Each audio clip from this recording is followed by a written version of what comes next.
jumper, it's time to join the Clippers and test your build in a game against the Milwaukee Bucks.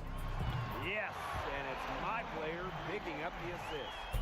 And if you're not feeling one of your builds, you have the ability to make 6 total builds and play 1 test game for each one. In the NBA 2K21 demo,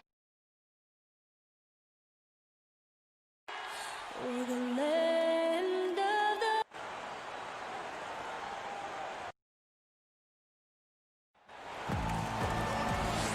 feeling no doubt mutual. Thanks, DA. So let's take a look at the starters for the Dallas Mavericks. Luka Doncic out there with Seth Curry. And there's Porzingis. Then there's Tim Hardaway Jr.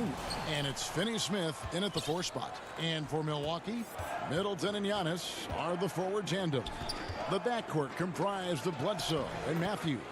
And it's Lopez in at the pivot spot, manning the middle. With the playoffs around the corner, Brent, some teams already making vacation plans. Talk about the disappointment that those kinds of teams are feeling right now. Yeah, you start the beginning of training camp with ideas of wanting to play into the postseason, and you know the realization of that goal is not going to be met. And what you want to do is remember your opportunity as a player, Kevin, to go out and still compete. You might not be back with the team that you're playing the end of the season with, the last 10 games. Maybe you're somewhere else. But there are teams, as we've always said, still watching you.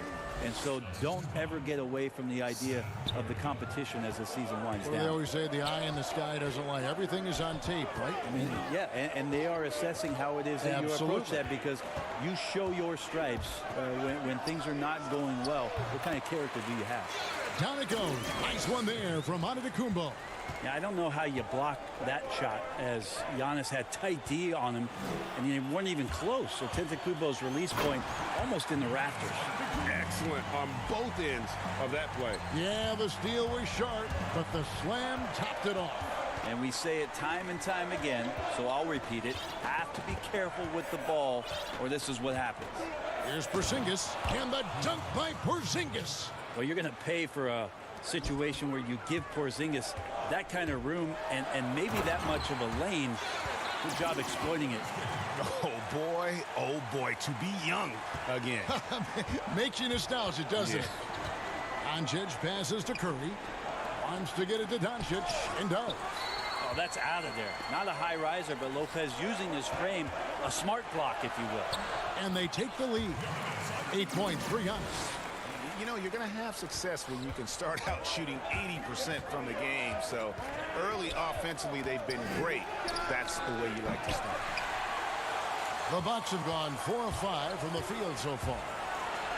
And as Dirk Nowitzki walks off into the sunset, the Mavericks seem to have found their next European superstar in Luka Doncic. The number 3 pick in last year's draft had a rookie season for the ages. And he's not going to miss that sort of an opportunity from deep. And that one's good by Giannis. He has created some terrific opportunities for himself and really made the most of it. Doncic against Bledsoe. Hardaway with a wide open look. No good from outside. And Doncic, the EuroLeague MVP, led Real Madrid to a title. EuroLeague Finals MVP, all at the tender age of 19. Incredibly accomplished. Despite that, slipped a little bit in the draft into the waiting arms of the Mavs, who moved up 2 spots to get him. Dante DiVincenzo, he's checked in for Milwaukee. I mean, just look at the box score right now. He's not only filling it up with these points, but in every facet of the game. And Wright kicks to Kleber. Shot clock reset for Dallas. He hangs in there and cashes in on the second chance points. That is really good work there on the offensive glass. Here's Giannis. The rebound by Marjanovic. He's so good at getting to the rim. Maybe tries to get a little bit too cute with that one. I thought he'd lay it straight up and in. Out to Hardaway. Unloads. It's not going to go for him. The Bucks go the other way with it. Home court didn't seem to help any last time they met. So we'll see if it makes a difference this time. It was a loss last time they faced up against each other. A very tightly contested game that they felt they could have won. Man, felt like they probably would have won if they weren't saddled with all that foul trouble. They had to piece together some makeshift lineups late in that game. That might have cost them. That's nice vision there. You see that pass, you make the feed before the defense has a chance to react, and that opens up a much better opportunity to score. Really like that work there in the paint. He has really established a low post presence. It's tipped. Kleba, the pass to Marjanovic. Lopez over to help. Hardaway, the tip in on the offensive rebound. Any coach likes it when a guard gets in there and stays active on the glass. Hardaway Jr. did it that time. And Antetokounmpo gets it to go. That's just tremendous scoring instinct. So fun to watch him work in the half court. A wide open look here for Wright. He nails it, and we're tied up. Punch, counter punch. Impressive offensive production early on. Who's going to miss first? Every time one team scores, the other team right back at you. And Wright pulls it down. And here we go. Fast break. Burke's got it. That drops, and it comes off the assist from Hardaway. So many different offenses that Tim Hardaway Jr. has played in, but he's trying to improve in his on-court awareness. A good show of it there. And just a perfectly designed play. Anytime you can get a dunk on the inbounds, you know the X's and O's were in the right spot. Giannis.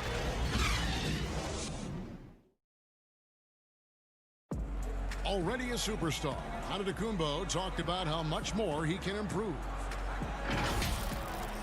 I'm just trying to focus on the court. Was my next. I think he's already a top 5 player. With his skill set and physical tools, he can be an all-time great. He's shown the dedication. I think he's only going to get better. And this has been a fairly close game through the first quarter, and we'll see what happens here in the second. And let's quickly break down the game we've seen from the Bucks, guys. Yeah, in that first period, they looked to push in transition at every opportunity. It felt like they knew that there were openings in transition and just wanted to keep trying to feed that, get out quick. Kyle Korver is out there with Ilyasova. Then it's George Hill, and then there's Antetokounmpo. And it's Connaughton in at the 2-guard spot. That's the group for Milwaukee right now. Lopez, he's checked in for Milwaukee. Then for the Mavericks, Porzingis comes in for Marjanovic. And Dorian Finney-Smith subbed in for Trey Burke. Here is Korver. 23 points for him the last game against Boston. 5 on the clock. On the high post. It's rebounded by Dallas. Well, with his touch from mid-range, Kevin, that's almost always good. That won't shake his confidence.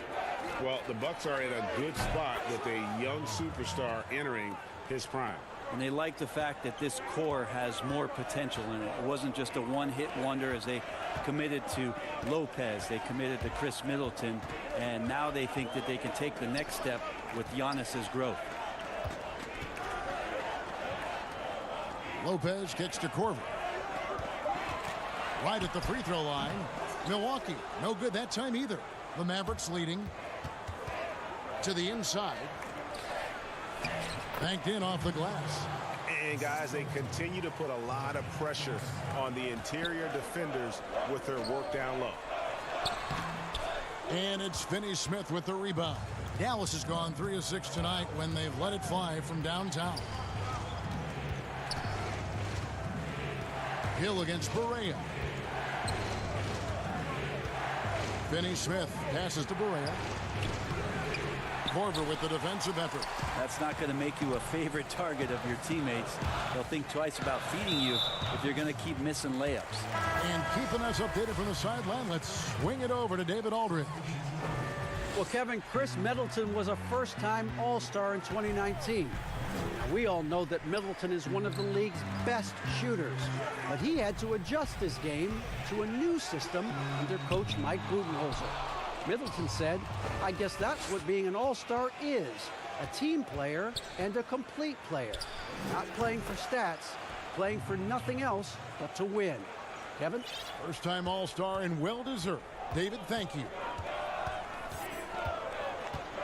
Lopez left side. It's a halt for run, and Lopez throws it down. Like to see George Hill distribute to his teammates a heads-up play there. Here in the second quarter, about 3 minutes played. And Greg, as many expected, Porzingis getting a huge deal from Dallas to keep him a Mav for a long time. Mavs feel he can be better than he was before the injury. Love the idea of pairing him long-term with Doncic. Signed him to a lengthy and sizable deal to be the core of their future. Makes it off the glass.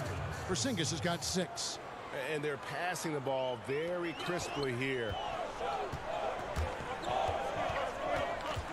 And a little under 3.5 minutes elapsed in this second quarter of play. Williams for 3. It's hauled in by Porzingis. Porzingis has got his 5th rebound right now in the game. Kleba, the pass to Doncic. And there it is for him. Now it's a 5-point Dallas lead. He's got it going here in the second, gaining momentum as this game continues to go. Hill against Doncic. Outside Williams. From deep. The shot will not fall. Now the Mavericks take it the other way.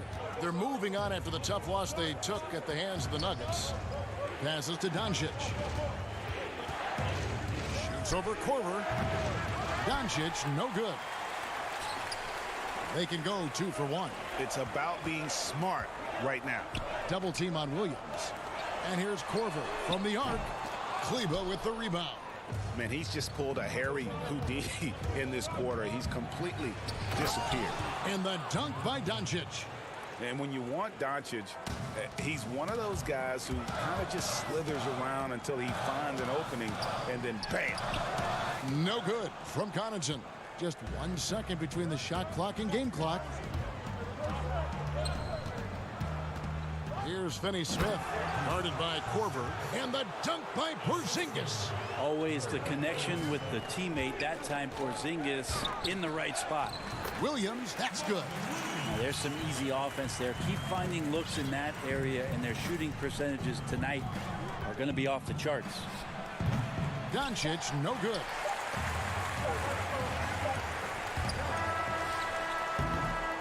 And so it's the Dallas Mavericks. Thank you, David, and we'll be back after halftime as the third quarter gets underway. And now, the 2K Sports Halftime Show. Welcome back. The first quarter for the Mavericks was fairly even. They did jump out to a lead in the opening period, but 4. And that'll...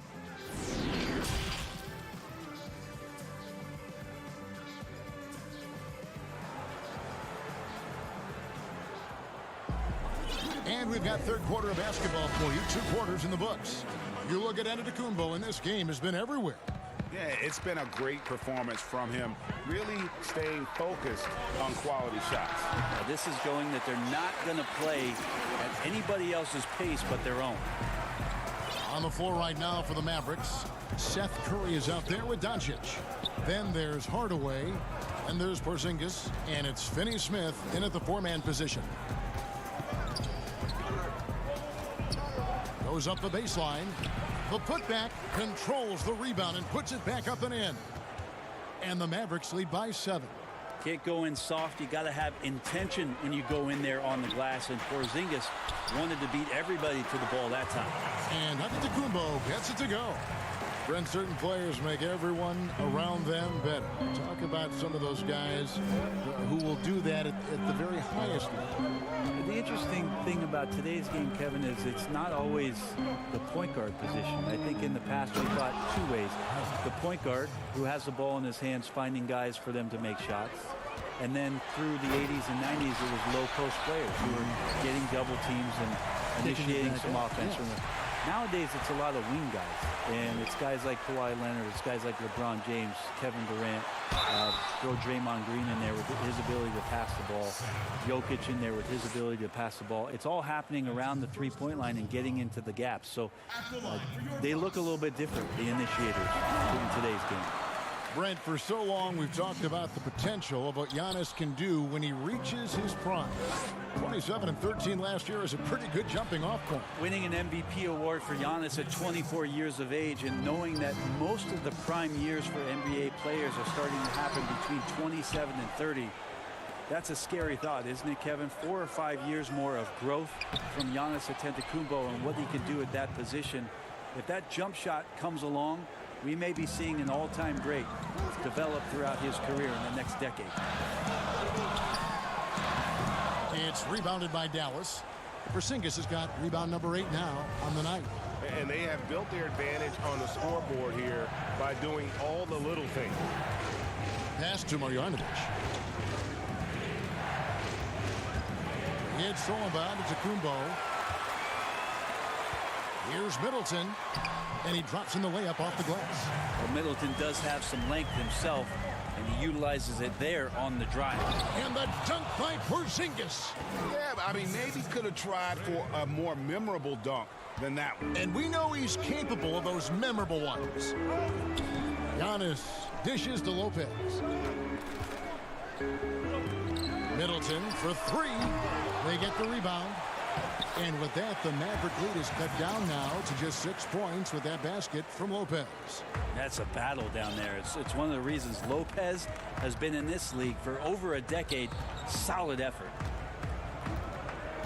Outside Hardaway. Second shot opportunity, and that one drops. Marjanovic has got 6 points. And they're beginning to just flat out fall apart defensively right now, especially on the interior. Here's Antetokounmpo. Cross contact on the shot, and now a 3-point play chance as he'll head to the line. Man, he's having quite the quarter, converting at a really high percentage. And the Bucks making a change here. Ilyasova's checked in. Dallas also making some changes. Maxi Kleber, he's checked in for Porzingis. And Barea subbed in for Wright. Matthews against Barea. There's the pass to Hardaway. Antetokounmpo pulls it in. Bucks trail by 5. Here's DiVincenzo. Oh, and that one, no question, powered it down. Oh, just solid on the one-handed slam. And guys, when it's a tight ball game like this, he's the guy they want with the ball. And we have an intentional foul there, GA. Wish I could say why. That one's pretty strange. I mean, no idea what got into his head right there. And the shooting guard, Wesley Matthews, a terrific defender who has no hesitation, Greg, in taking that long 3. A pretty good combination. Weathered an Achilles tear back in 2015, but has remained a steady rotation player. Here's what Milwaukee's going with right now. Williams, he's checked in for Antetokounmpo. Eric Bledsoe is subbed in for Chris Middleton. Catching up on the changes for Dallas. Michael Kidd-Gilchrist comes in for Doncic. And it's Wright in for J.J. Barea. Here's Kleber. Nailed from 3-point land. And the Mavericks lead by 4. Remember when big men shooting threes were as rare as Sasquatch, and now those big guys are everywhere. Great energy on the deflection and a good job disrupting their offense. Yeah, appreciate the work right now on the defensive end. Outside Matthews. Back to Bledsoe. He can't get it to go. And it's Dallas the other way. Their biggest lead of the game was 9. Next matchup, they'll be home against the Suns. That game is the first and last of their homestand. Kleber with the bucket. And after really leaning on that 3-point shot in the first half, seeming like they're just getting away from it here in the second. More of the shots coming from the interior. Well, Bledsoe at that size being able to get up onto the rim, Kevin, that is impressive stuff. The shot and game clock separated by 4. Burke looking over the floor. Back to Kleber. Just 5 on the clock. In the corner, Marjanovic with it. Rebounded by the Bucks. He's got to be disappointed with himself on that one. He has got to knock those down. The Bucks shooting their 6th and 7th free throw attempts tonight. And in terms of team numbers, the free throw percentage is right at 74. Just Eric Bledsoe, when he's in these games and you can see he's got hyper focus, he can become a big problem. Athletic, plays both ends of the floor, and that power from him at the guard position is very unique. And as we finish the third quarter, it's still close. Both teams trading baskets. Mavericks lead by 2. And we'll get going after this from Milwaukee. And a worthy candidate tonight as we take a look at our State Farm assist of the game. Yeah, an easy choice tonight. Look at the precision on this pass. Put it on a platter for him. Well, there's a way to break down the defense with the handle, but you can do it with the pass. Prime example of that right there. And with 3 quarters behind us, we start the fourth quarter in what is still anybody's ball game. We've got Bledsoe. Marvin Williams is out there with Ilyasova. And it's DiVincenzo in at the 2 guard. That's the group for Milwaukee right now. The Bucks making a switch here. Lopez is checked in. Porzingis is checked in for the Mavericks. And the jam by Bledsoe. And sometimes as a point guard, you gotta take things into your own hands. Yeah, right. It's okay to be selfish when you have a chance like that. Well, if he's calling his own number, there's a reason for it. There you respect the decision-making from him out there. Pass to Ilyasova. Here's DiVincenzo. Now Bledsoe shoots over Doncic. Porzingis with the rebound. Porzingis has got 9 rebounds in the game, getting it done. The feed to Curry. Pass to Finney-Smith. Dallas moving it around. Kleber. That 3 off the mark. Well, even though he misses that one, the defense has got to talk about that, Kevin. That's a bad miscue, and you can't give up looks like that all game long. Changing ends quickly. He's rewarded with a high percentage look. Yeah, the defense trying to do their best to slow him down, but when he gets room like that, you got to look out. Bledsoe with it. And Curry picks him up defensively. And it goes, and the Dallas lead is cut to just 1 point on the basket from Eric Bledsoe. Doncic kicks to Curry. Kleber, the pass to Porzingis. Lopez with the steal. To take the lead. And foul on the... Folks, the coach's challenge has been initiated for a personal foul. Close game like this, and he thought it wasn't a good call. And I think when it comes to some of the more difficult calls to make, personal fouls can be tough. The action is so fast that it's really tough to catch everything in real time. The wonders of technology, Greg. We've seen replay reviews so effectively, and involving the coaches by being able now to challenge like this is something a lot of people have been hoping for. And so the word is in. They've decided that the call stands as it was made on the floor.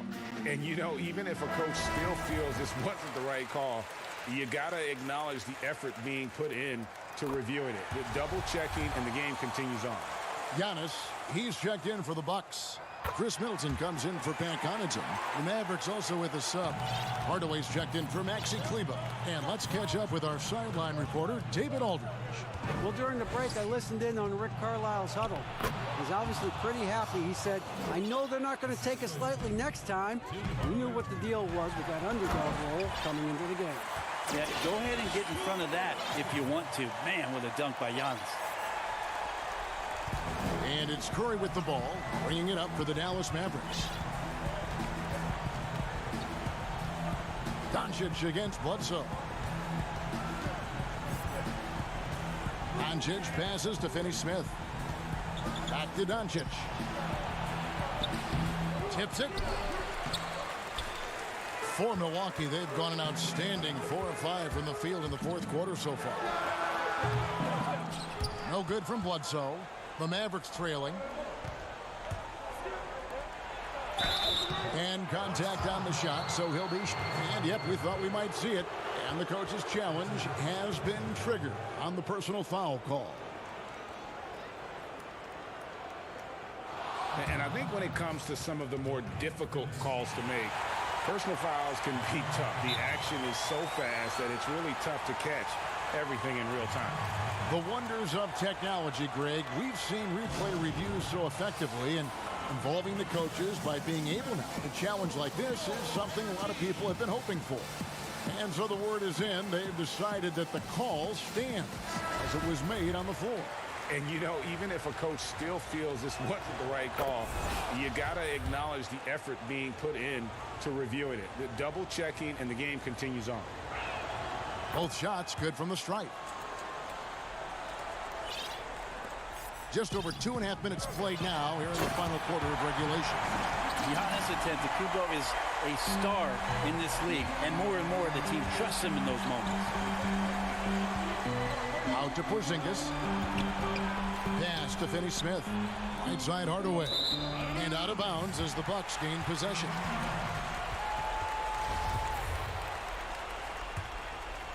The Bucks have gone 5 of 7 from the field since the beginning of the fourth. Strong work at that end of the floor. Giannis with it, and Curry picks him up defensively. Great positioning on the putback. Wow, Lopez stepping up. What confidence from the big fella. Doncic against Bledsoe. And Curry has it in the corner. Giannis again missing. On offense, here are the Bucks. They're on a 12-4 run. That one drops for him. Giannis has got the lead up to 5 now for the Bucks. Well, when Giannis has room to run, he is fun to watch. They get out in transition there. Doncic feeling it out. And the rejection by Giannis. And it goes out of bounds. Last touch by Antetokounmpo. Wesley Matthews checked in for Dante DiVincenzo. The Mavericks also with a sub. Kleber's checked in. Hardaway. Antetokounmpo pulls it in. Antetokounmpo's got 4 rebounds now tonight. Over Doncic. A putback. Oh, how about the deft touch right there, guys? He just guided that ball back up and in. Just a fingertip touch on the ball. Kleber kicks to Curry. Kleber, the pass to Curry. No good that time. Good D by Matthews. Bucks have gotten exactly 2/3 of their shots to find the bottom of the net here in the fourth. 8 of 12. Making every effort to put this game on ice. Love that the guys are staying aggressive late in this ball game, just not wanting to let go of the rope. Stolen by Middleton. Lopez kicks to Giannis. Basket counts. This arena was rocking throughout the night. You could really feel the energy. A huge motivation, always great for a young team, but veteran players also appreciate when fans come with that kind of energy and get into the spirit of the game. Looking at who's out there now for the Bucks. Brown, he's checked in for Chris Middleton. Korver comes in for Wesley Matthews. And it's Hill in for Eric Bledsoe. Here's Giannis. Doesn't go for him. And it's Dallas the other way.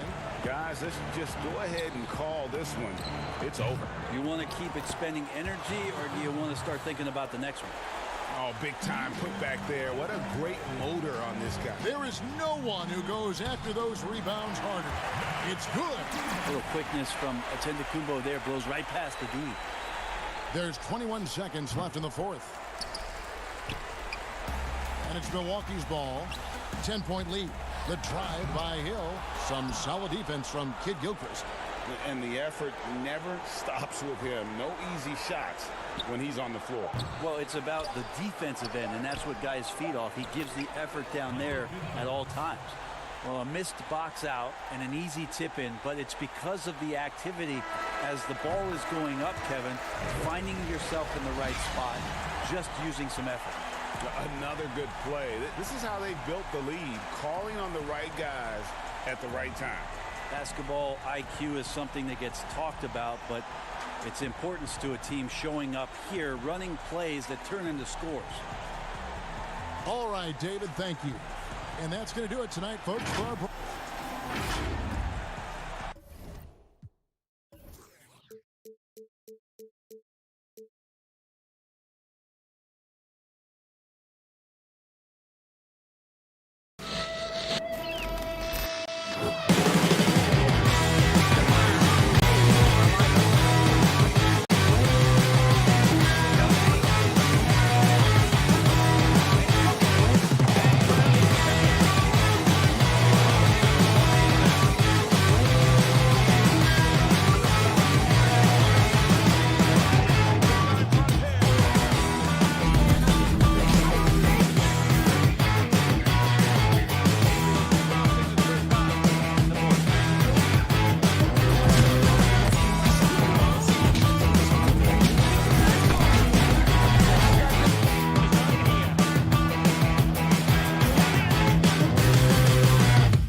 body fluid. And goaltender.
Unprecedented improvements, shooting, puck pickups, upper and lower body fluid, and goaltending.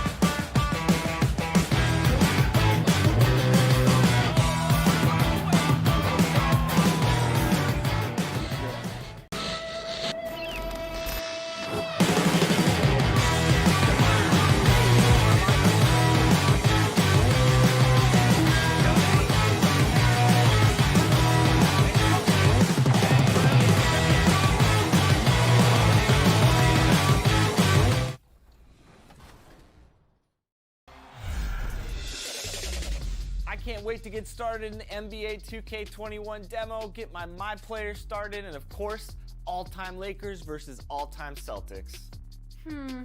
Just out of curiosity, Chris, who has more championship rings? Yeah, I was going to talk about the Lakers, but then you bring up that argument, and I really don't have anything to say about it, unfortunately. So that's a low blow. So I'm going with the Celtics. The Dallas Mavericks arriving at the building earlier today. And the game arrival, sponsored by... And now a chance to take a look at some numbers for Morris. And he's gone dry over the past 10 games, guys. His scoring is way down, and he can't seem to fight his way out of the slump. He better get it going tonight, or they'll start losing patience with him. So let's take a look at the starters for the Dallas Mavericks. Luka Doncic out there with Curry. And there's Porzingis. Then there's Hardaway. And it's Finney-Smith in at the power forward position. And for Los Angeles, Marcus Morris is out there with Ivica Zubac. Then there's Kawhi Leonard. Then it's Patrick Beverley. And it's George in at the two-guard spot. Doncic passes to Curry. On the wing, Hardaway. Trying to find Porzingis. Gets it to him. And he's fouled pretty hard on that shot, but he's got the chance to pick up the points at the line. And every year it seems to me Kristaps Porzingis willing to take on more and more responsibility. There is a process to becoming a better leader, and Kristaps Porzingis is right in the middle of it. Well, with Kristaps Porzingis, you love not only the skill, but the passion he plays with. You would never use the descriptor passive with this guy. Good, and the assist goes to Hardaway. Well, defense is there, guys. Porzingis just very difficult to stop, even in traffic. Here's Leonard. Oh, and the jam by Leonard. Well, Kawhi Leonard might be quiet off the court, but on the court, he makes a lot of noise. And with Porzingis, as Doris, you mentioned, that energy he has is contagious. Well, he is the prototypical modern NBA big, right? Porzingis can run the floor in transition. He can face up and shoot with range. He can put it on the deck, and he can play out of the post. What more could you ask? Boy, 4 for 4 to get things started. Must have been a good shoot-around this morning. Inside. That one falls. His second basket of the game. He's now 2 for 3. Well, Kristaps Porzingis understands with his length and size, those are high percentage finishes. Nicely done. That was their first miss of the game. 4 for 5 right now. What a good start. Back to Curry. All sorts of time. And that one goes long. I didn't see that miss coming. I mean, he's usually been money from that range. Doncic with the steal. And here we go. The Mavericks on a fast break. Doncic leading the charge. How about the vision from the young Latvian Porzingis showing he really can read the floor and capitalize. To the wing on the left. Back to George.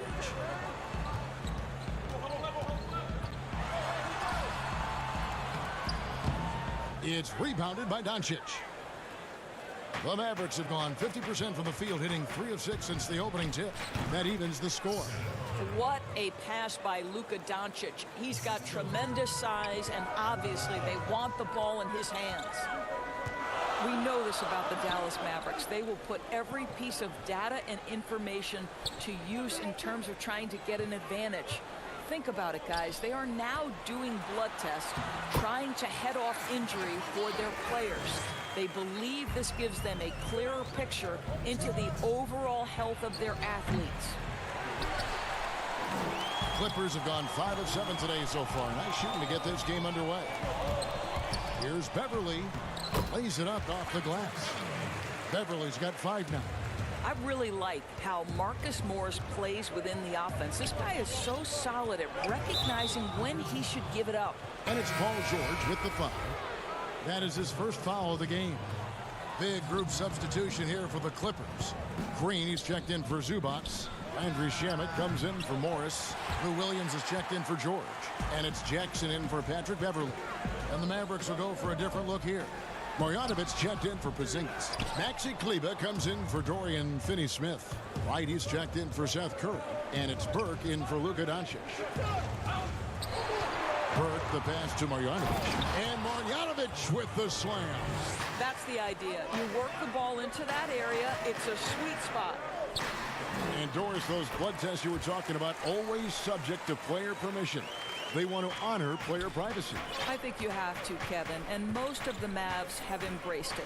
These tests have the ability to measure almost 50 biomarkers. As an athlete, you're always trying to stay in peak form. As an organization, you're always trying to manage appropriately their workloads. Well, think back to before he moves on to the Dallas Mavericks. While Tim Hardaway Jr. was with the Knicks, he was carrying such a burden offensively because Porzingis was still recovering. And it's Jackson with the ball, bringing it up for the Clippers. Outside Leonard.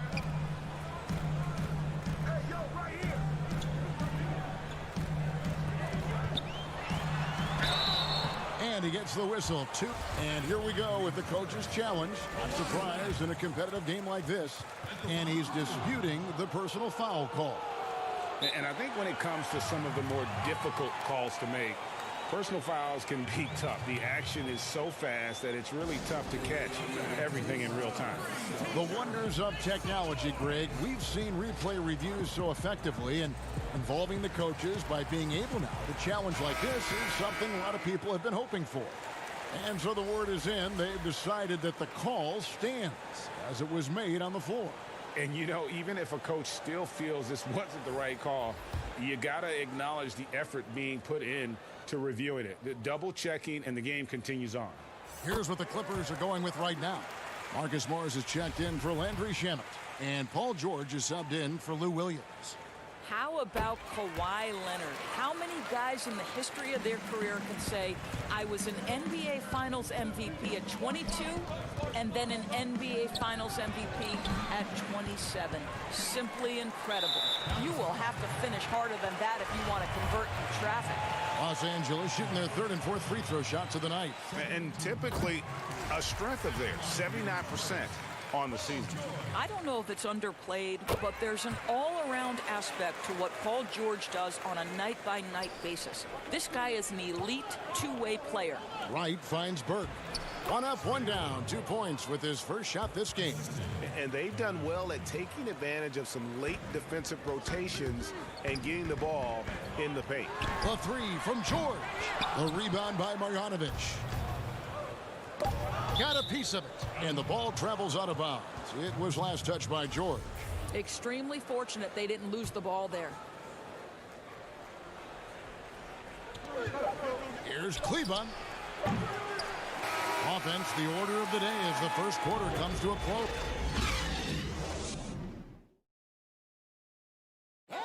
Paul George had that nasty broken leg back in 2000. My inspiration really came from my mother, you know.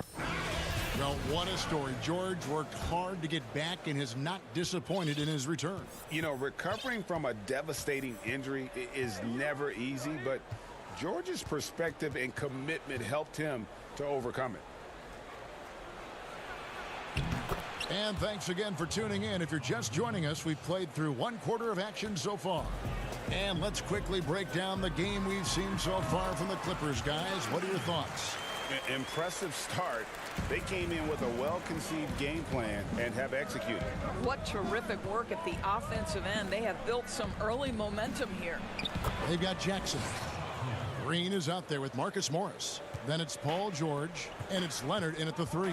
That's who's out there for the Clippers.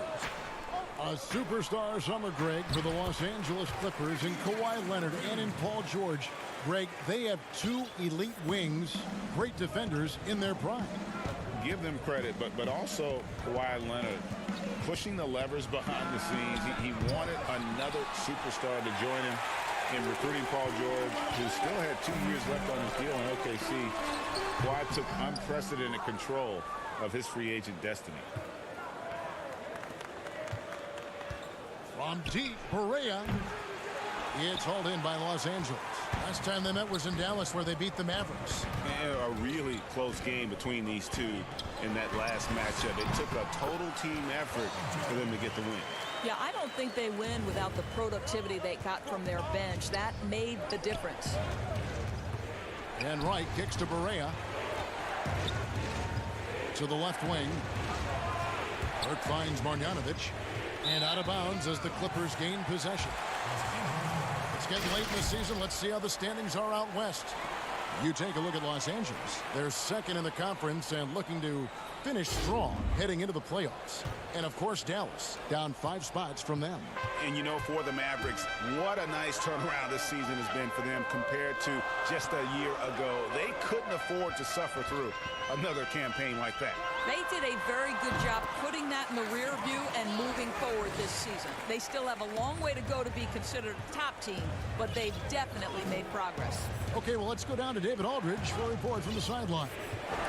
Well, Kevin, we know about Lou Williams' story. The 3-time Sixth Man of the Year may be undersized, but he keeps finding angles to score. Williams said, "I can't shoot straight up. I've always played crooked. It's weird, but it's something I've developed, fading away from guys. I have bigger defenders on me, and it's just about creating space."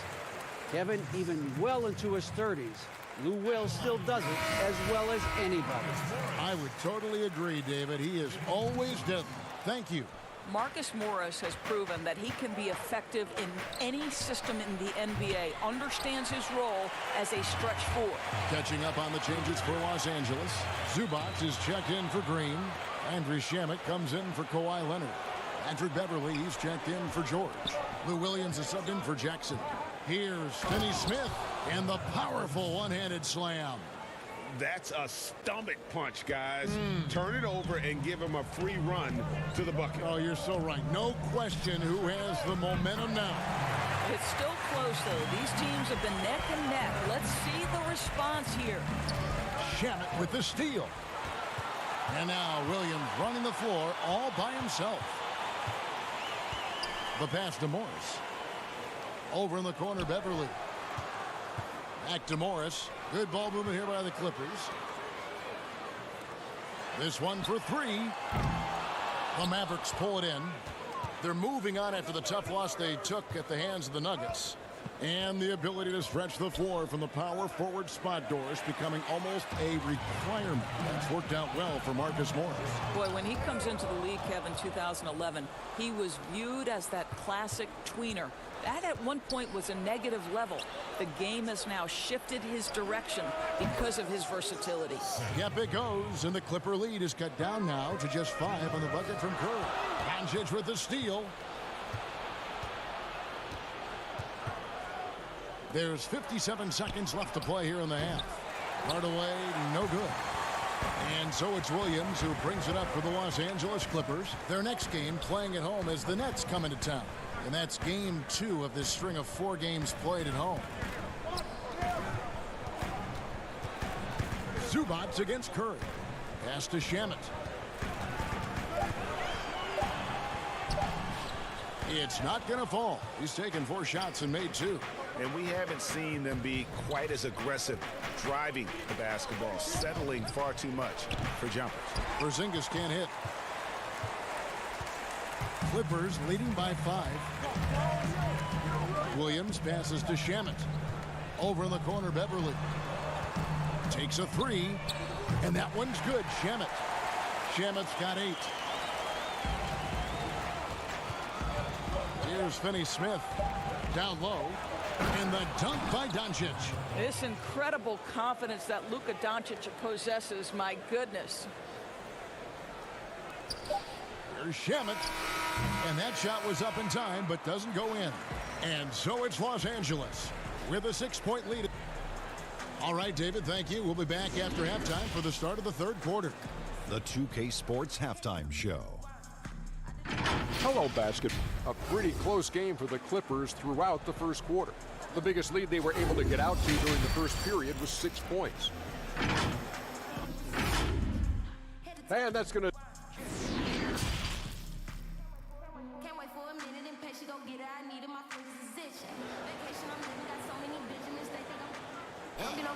And we're halfway through this one. Plenty of basketball left in a game that's been fairly even so far.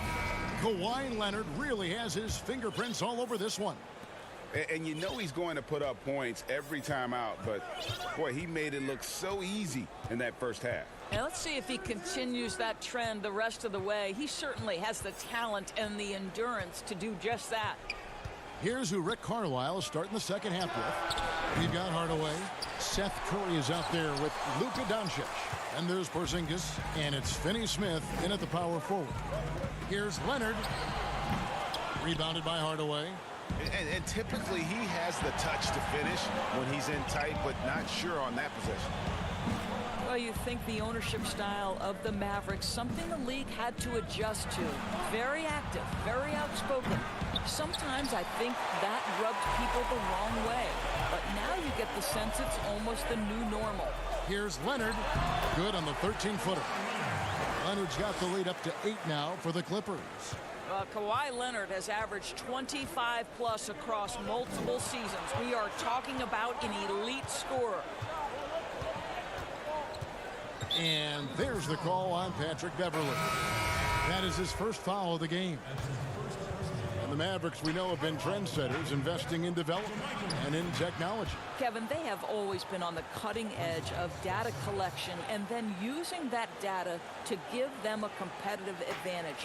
When you're in a business, it's always about what's next? How can I be better? First minute and a half of basketball here in the third quarter. Hardaway against Leonard. Shot clock at 5. They get it again. It's good on the putback. And the Clippers lead by 8. And those second chance points really become almost like bonus points when you can get them. Porzingis kicks to Finney-Smith. Here's Curry with the 3. No good that time. So Los Angeles will take it the other way. Here's George. That's good, and it's Leonard with the assist. And now it's a 10-point Clipper lead. Kev, the speed in transition. Paul George is dynamic in space. Here's Finney-Smith. Zubac's defending. Outside, Porzingis. Pass to Finney-Smith. Shoots over Zubac.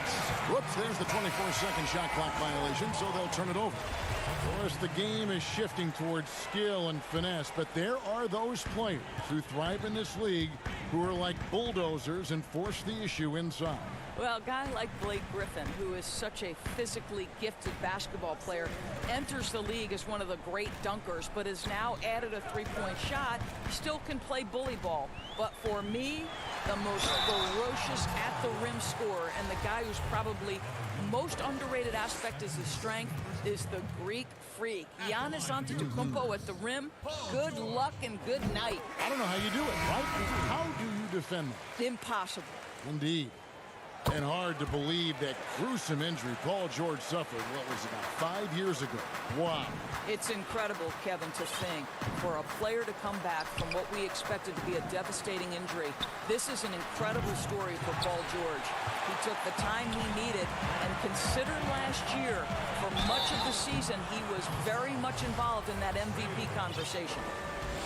Well, for so much of what Paul George brings to the table, you have to start with his defensive impact. He is one of the top defenders in the league at his position, if not the best. And George drops them both. You look at George with all he does, Greg, you sometimes forget how good his perimeter defense is. Well, I mean, his teammates and coaches won't ever forget about the impact he has on that end. Even when George isn't scoring or the shot isn't falling, he is still a monster on the floor just with his defense alone. Williams gets the bucket. Getting it done on both ends, and it shows up in the score. Well, what I love, Greg, is the energy they're bringing right now. They're ignoring the scoreboard and playing hard. They need this. Oh, he blocked it and deflects off the backboard. Dallas moving the ball around. Stolen by Jackson. Here's Leonard. And that one barely misses as he draws contact. 2 free throws coming up. We're still waiting for that first miss from the line this half. And he makes the first. Boy, you think back to the quadriceps injury that derailed almost all of the 2018 season for Kawhi Leonard. I'll tell you, he is back to peak form and reminding us that he is elite on both the offensive and defensive ends. And the Clippers making a switch here. Shamit's checked in, and that one's good. Leonard. Just a solid performance on the interior. The rebounding has been off the charts. And again, Dallas turns it over. And this is what the schedule looks like for the Los Angeles Clippers. On Friday, they'll be matching up against Kevin Durant and the Brooklyn Nets. And then on Saturday, they'll be facing Drew Holiday and the New Orleans Pelicans. And for the game with the Mavericks, that's going to be one where it would take a lot of errors and maybe a cold shooting night for things to go wrong. They just have that much of an advantage over that team. Kept alive, Marjanovic, and a good offensive board. And he gets the bucket. Marjanovic has got 8. What energy on the offensive boards. The defense can't match the effort, and they paid the price. Morris outside, drains the three-pointer. Morris has got his third basket of the night. Well, this is why Mr. Morris is out there. The ability to drain the shot from long distance and spread the floor. Tries again, and that one's good. Right. Just a grinder, always doing the dirty work on the offensive glass, and that's one of the things he brings to the table. Jackson passes to Shamet. It's good. The assist this time from Jackson. 10 points for him. And you want more of this from Jackson. The more unselfish he is, the better the team. And so it's the Los Angeles Clippers sitting on a 21-point lead to end the quarter. They've been playing some ferocious defense. And don't go away. And a quick look now at the State Farm assist of the game. And the definition of teamwork right there, guys. I mean, what great communication between them, and what a beautiful feed. And, Greg, nothing better than chemistry, right? Working together to create a bucket. And there have been two very different performances from these teams today as we get going in quarter number 4. Andrew Shamet is out there with Morris. Then it's Williams. Then there's Reggie Jackson, and it's Green in at the center position. So that's the lineup on the floor for the Clippers. Kleba kicks to Doncic. Cans it from downtown. Well, the assertiveness to his approach, Luka Doncic on the catch and shoot, easy. Williams passes to Shamet. The three. Mavericks with the rebound. Porzingis has got 4 rebounds in this game. It's stolen by Green. Here's Williams, and it's good. 2 points. Want easy looks? Don't allow the defense to set up. What a beautiful fast break opportunity, and the finish pretty good. Porzingis against Green. And the basket is good, and he's got a chance here for one more at the line. Boy, Kev, how about Porzingis? Shrugs off the hit. That work in the weight room paying off already. You gotta love the time he's put in to make himself a challenge. Catching up on the changes for the Clippers. Zubac is checked in for Jermichael Green. Paul George comes in for Lou Williams. And it's Patrick Beverley in for Jackson. And defensively, they are on their heels every time the ball comes inside. Hardaway with a wide open look. Bangs home the trifecta. I just love how confident Tim Hardaway Jr. is from long distance. This guy will cash in from there. And George kicks to Zubac. Back to George. And the wide open shot from Morris. Here's Beverley.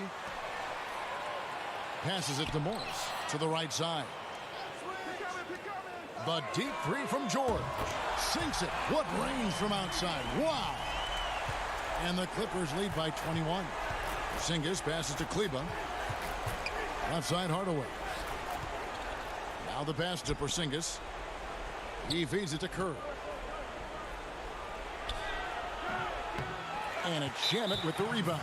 And Seth Curry is going to pick up a foul. That's his first foul. Well, it's all right. This is going to come out of the blue here. But if you had to choose between raising the height of the basket or widening the floor or even widening the lane, which would it be? I have very strong feelings on this, Kevin. And for me, it would be widening the floor. And the reason I say that is it feels to me in the last couple of years there are more sideline violations where teams are turning it over because they're trying to get to that corner three, one of the most advantageous, best shots in today's game. But because that three-point line is so close to the sideline out of bounds, we're seeing too many violations. So if I had to choose between one or the other, I would absolutely widen the floor. Here's Beverley, and the layup falls. Beverley's got 4 points in the quarter. Big miscommunication on defense. He recognizes it and quickly takes advantage. And that's typical of this guy. He's always reading the situation, reacting quickly, and capitalizing. Morris. It's rebounded by Doncic. And it's Porzingis with the ball. He'll bring it up for the Mavericks. Curry can't get it to go. And when you are as good a shooter as he is, you have the confidence. You have to have the confidence to take that shot. It might not always fall. And for most guys, I think you only want to take that shot if you've hit a few in a row. That is absolutely a heat check. Well, he's got a great stroke. That one almost dropped. Yes, and with this one winding down, it's obvious to everyone who watched it. Just a total mismatch and a true show of strength for Los Angeles. As one-sided as it gets today, you know, there were some dominant moments in about every facet of this game for that team. Yeah, I mean, Kevin, it's hard to think of what didn't go right for them. Game planning by the coaches, execution by the players, everything was just on target. And so checking out their season record, this game will become their 45th win. And one of the key components to this victory, if not the biggest, was the incredible performance for Leonard. This guy has been shot-making all night long. He commands the rock and takes over. And once they smelled blood in the water, you could see the killer instinct take over. And you want to save your best for last. Tonight, they've done that and then some. Boy, in that close, he's almost automatic. But boy, that's pretty good defense. Wow. Here's Doncic. Good on the triple. Boy, Luka Doncic excels in the two-man game. You handle the rock with perfection. Nicely done, young sir. And he gets it to go. They made the most of their opportunities, looking comfortable and locked in throughout the night. What an impressive performance, to say the least. At this point, it looks insurmountable. Curry on the follow. Oh, and a nice job of turning that miss into 2 points on the tip-in. Hustle points, I believe they call them. Hustle points right there. Doncic kicks to Hardaway. Knocks it loose. So the Clippers winning this one easily. And the outcome of this one was never in doubt. David, thank you as always. And that'll do it, folks.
unprecedented improvements to shooting, puck pickups, upper and lower body fluidity, and goaltending.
Unprecedented improvements to shooting, puck pickups, upper and lower body fluidity, and goaltending.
charge in my alley. Charge to the game like it's credit.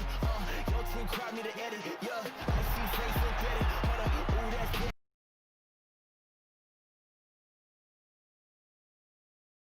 Need a minute, need to play to revive. Let's get a shot pressing. They say what I said. They got like 20 moves and like 100 problems.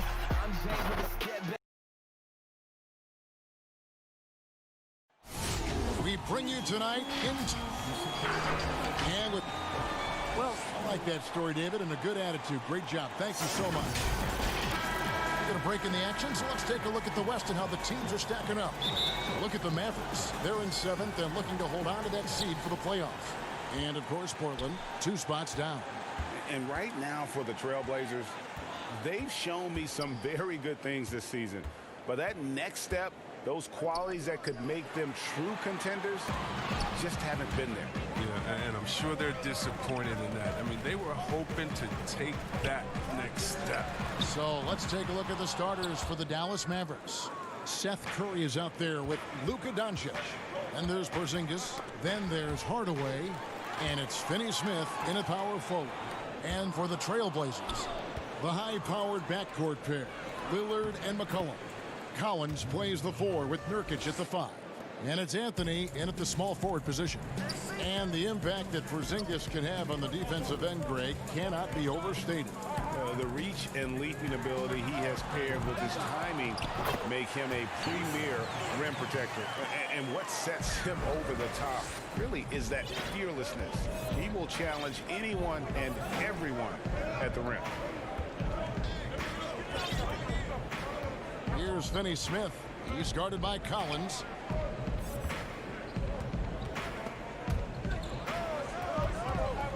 Finney-Smith passes to Porzingis. Hardaway from outside. Collins grabs the miss. And I think that one could have easily have fallen for him. McCollum finds Collins. Three-pointer, Lillard. They get it back. Outside Anthony. Passes it to Lillard. Shot clock at 6. Porzingis with the steal. Here we go, one-on-one. Here's Hardaway. Gets hauled in by the Trailblazers. It's not easy to keep him from converting those. I mean, the D has to be airtight. And staying with the play, Anthony. You know, we talk about it all the time, guys. Those second chance buckets, always the result of that extra effort. Here's Hardaway. Good. And the assist goes to Doncic. And how about the vision there from Doncic? Can make the easy pass and also the difficult. And that one's good, Lillard. And that's exactly what he's looking for, draining the triple. The 3. And Doncic gets it to go. Doncic has got 5. The real. Come at us, and we're coming right back at you. Talk about great competition going on. That's what makes a matchup like this so much fun to watch. Oh, why, dunk you very much. He can really fly, and you combine that, Greg, with some nice penetration, too, and you've got 2 points. Here's Finney-Smith. He had a 15-point outing in their last game against Denver. This is the defense Collins brings to the table. Excellent at knowing when to go after blocks. And, oh, here we go. Lillard's got it, the fast break chance. And Damian Lillard with the jam. Well, that's why they're in front. Aggressive play at both ends. Nicely done. And so it's Doncic with it. He brings it up for the Dallas Mavericks. Trailing by 4. They're moving on after the tough loss they took at the hands of the Nuggets. Hardaway against Anthony. From deep three-point range. Hardaway, no good. The defense has done a good job of forcing him into tough shots this quarter. And the Blazers, one of the best offenses in the league. I mean, their guards can make most any shot. And they've got some glass eaters to chase down any misses. And so here is Dallas after the miss from Damian Lillard. Hardaway kicks to Curry. From deep. The shot, no good. So the Trailblazers will take it the other way. come into this one following the loss to the Grizzlies. Just not there from a rhythm standpoint right now. It's really eluding him. And guys, he's not an easy man to stop when he's got the rim in his sights. Never has been, never will be. He is a determined finisher. Lillard with the bucket. And really keeping the ball hopping around here offensively. Doncic feeling it out. And so the ball out of bounds. McCollum touched it last. A different look now for Portland. Whiteside comes in for Yusuf Nurkic. And it's Little in for Zach Collins. The Mavericks also with a sub. Kleba's checked in. Here's Kleba. He had a 12-point outing in their last game against Denver. Over to the wing. Just 5 to shoot. And Whiteside sends it back. And he's able to get it back. And there's the shot clock violation. Couldn't get the shot off in time.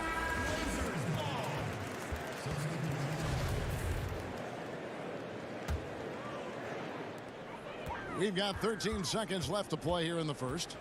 Simons, the pass to Trent, shoots over Barea, and it comes off the front of the rim. Golden opportunity that he can't make good on. Maybe a wake-up call to the D, though. They can't leave him alone like that.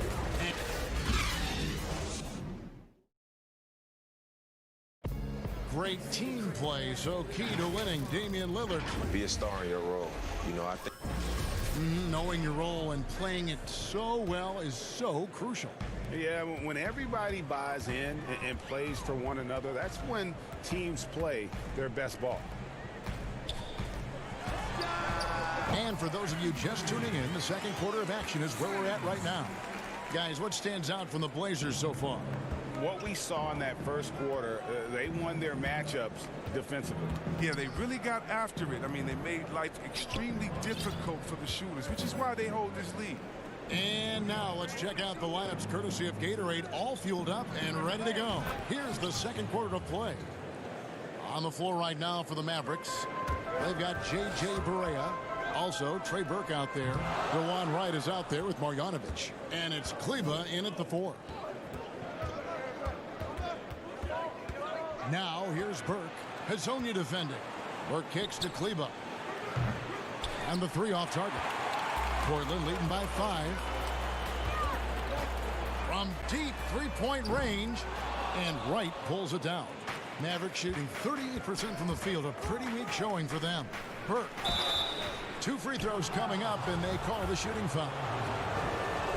Good shot selection, largely dependent on getting open. Which players do the best job of moving, you think, right now without the ball? Period. Klay Thompson, 60 points, 11 dribbles. Did you hear me?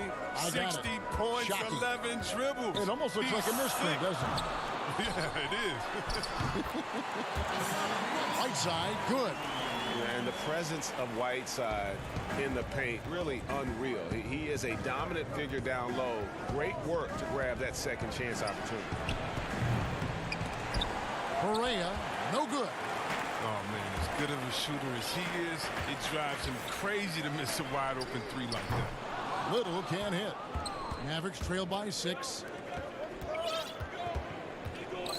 Barea finds Burke. Let's go. A nice shot by Barea. And we're about 2 minutes into the second quarter here. Here's Little. Trailblazers keep it alive. The shot, no good. Dallas has gone 0-2 from deep here in the second. And it's blocked by Whiteside. Pass to Kleba for the 3. Gets the three-pointer to fall. Kleba's got his first 3 points of the game. I remember when you get in trouble for shooting the 3 as a big man. Now teams want their bigs operating outside the three-point line. Oh, just solid on the one-handed slam. And guys, when it's a tight ball game like this, he's the guy they want with the ball. Marjanovic passes to Burke, and he takes it in for the layup off a very nice feed. One of the few guys in the league who make a lead pass like that. Just a fantastic look. And it's slammed in by Whiteside. Oh, going high to throw that one down. Sky high. Fantastic one-hand jam. Quarter number 2, around 3 minutes gone by. And a long wind-up and strong follow-through on the one-hand jam. Yeah, he's not going to mess that one up. The pass to Little. Shoots a three. Burke grabs the miss. And so it's Burke who brings up the ball for the Dallas Mavericks. They trail by 1. Next matchup, they'll be home against the Suns. That game will be a quick pit stop before hitting the road again. Here's Barea. No luck that time in the shot that would have put them on top. And now Portland on the break. Up and in on the layup. Lasagna's got his second basket. Closing in on 4 minutes played here in the second quarter. Barea with it. He's picked up by Little. Fires from the corner. That one's off. He's now 1 for 2. Trailblazers leading by 3. And in his 5th year out of Utah, DeLon Wright, 6'5", great size, Chris, for the point guard position. Oh, yeah, Kevin, and I like his game. Now, check it out. He's a solid defender. He can rebound the ball. He takes care of the ball, and you can win with guys like that. So both teams changing it up here. McCollum against Barea. In the corner, it's Kleber. And out of bounds as the Trailblazers gain possession. And the upcoming schedule for the Mavericks. On Saturday, they'll head back home to host the Phoenix Suns. Then on Monday, they'll face off against Paul George and the Los Angeles Clippers.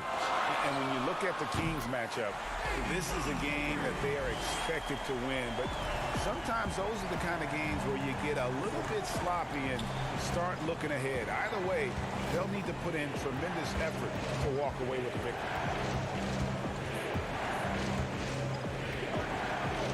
There's 31 seconds left in the first half of the game. 5 to shoot. Kleber the pass to Marjanovic. And he uses the glass on the layup. That's their 3rd straight make off an assist. Lillard dishes to Anthony. And Lillard kicks to Whiteside. Fires for 3. Up again. Controls the rebound and puts it back up and in. And the Trailblazers lead by 6. Just in a perfect position to grab that rebound and then get the putback. Right. That's a 2-pointer. Excellent D there from Anthony. And so it's... Thanks for the great interview, David. And we'll be back for the 3rd quarter of basketball following halftime. It's the 2K Sports Halftime Show. Welcome back to the first quarter for the Trailblazers was fairly even. They saw their lead grow to a high water mark. Thanks for joining.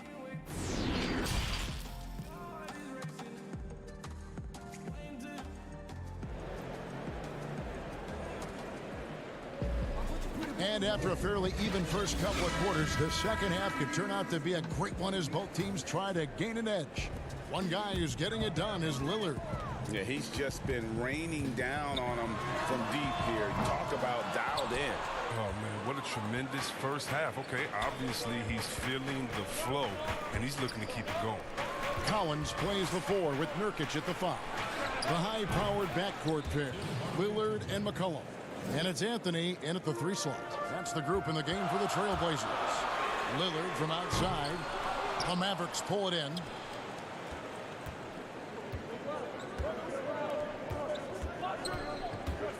Doncic passes to Porzingis. And the dunk by Porzingis. And you gotta respect Luka's passing skills. Just a multi-talented player who is all about sharing the basketball. And Lillard kicks to McCollum. Back to Lillard. That falls.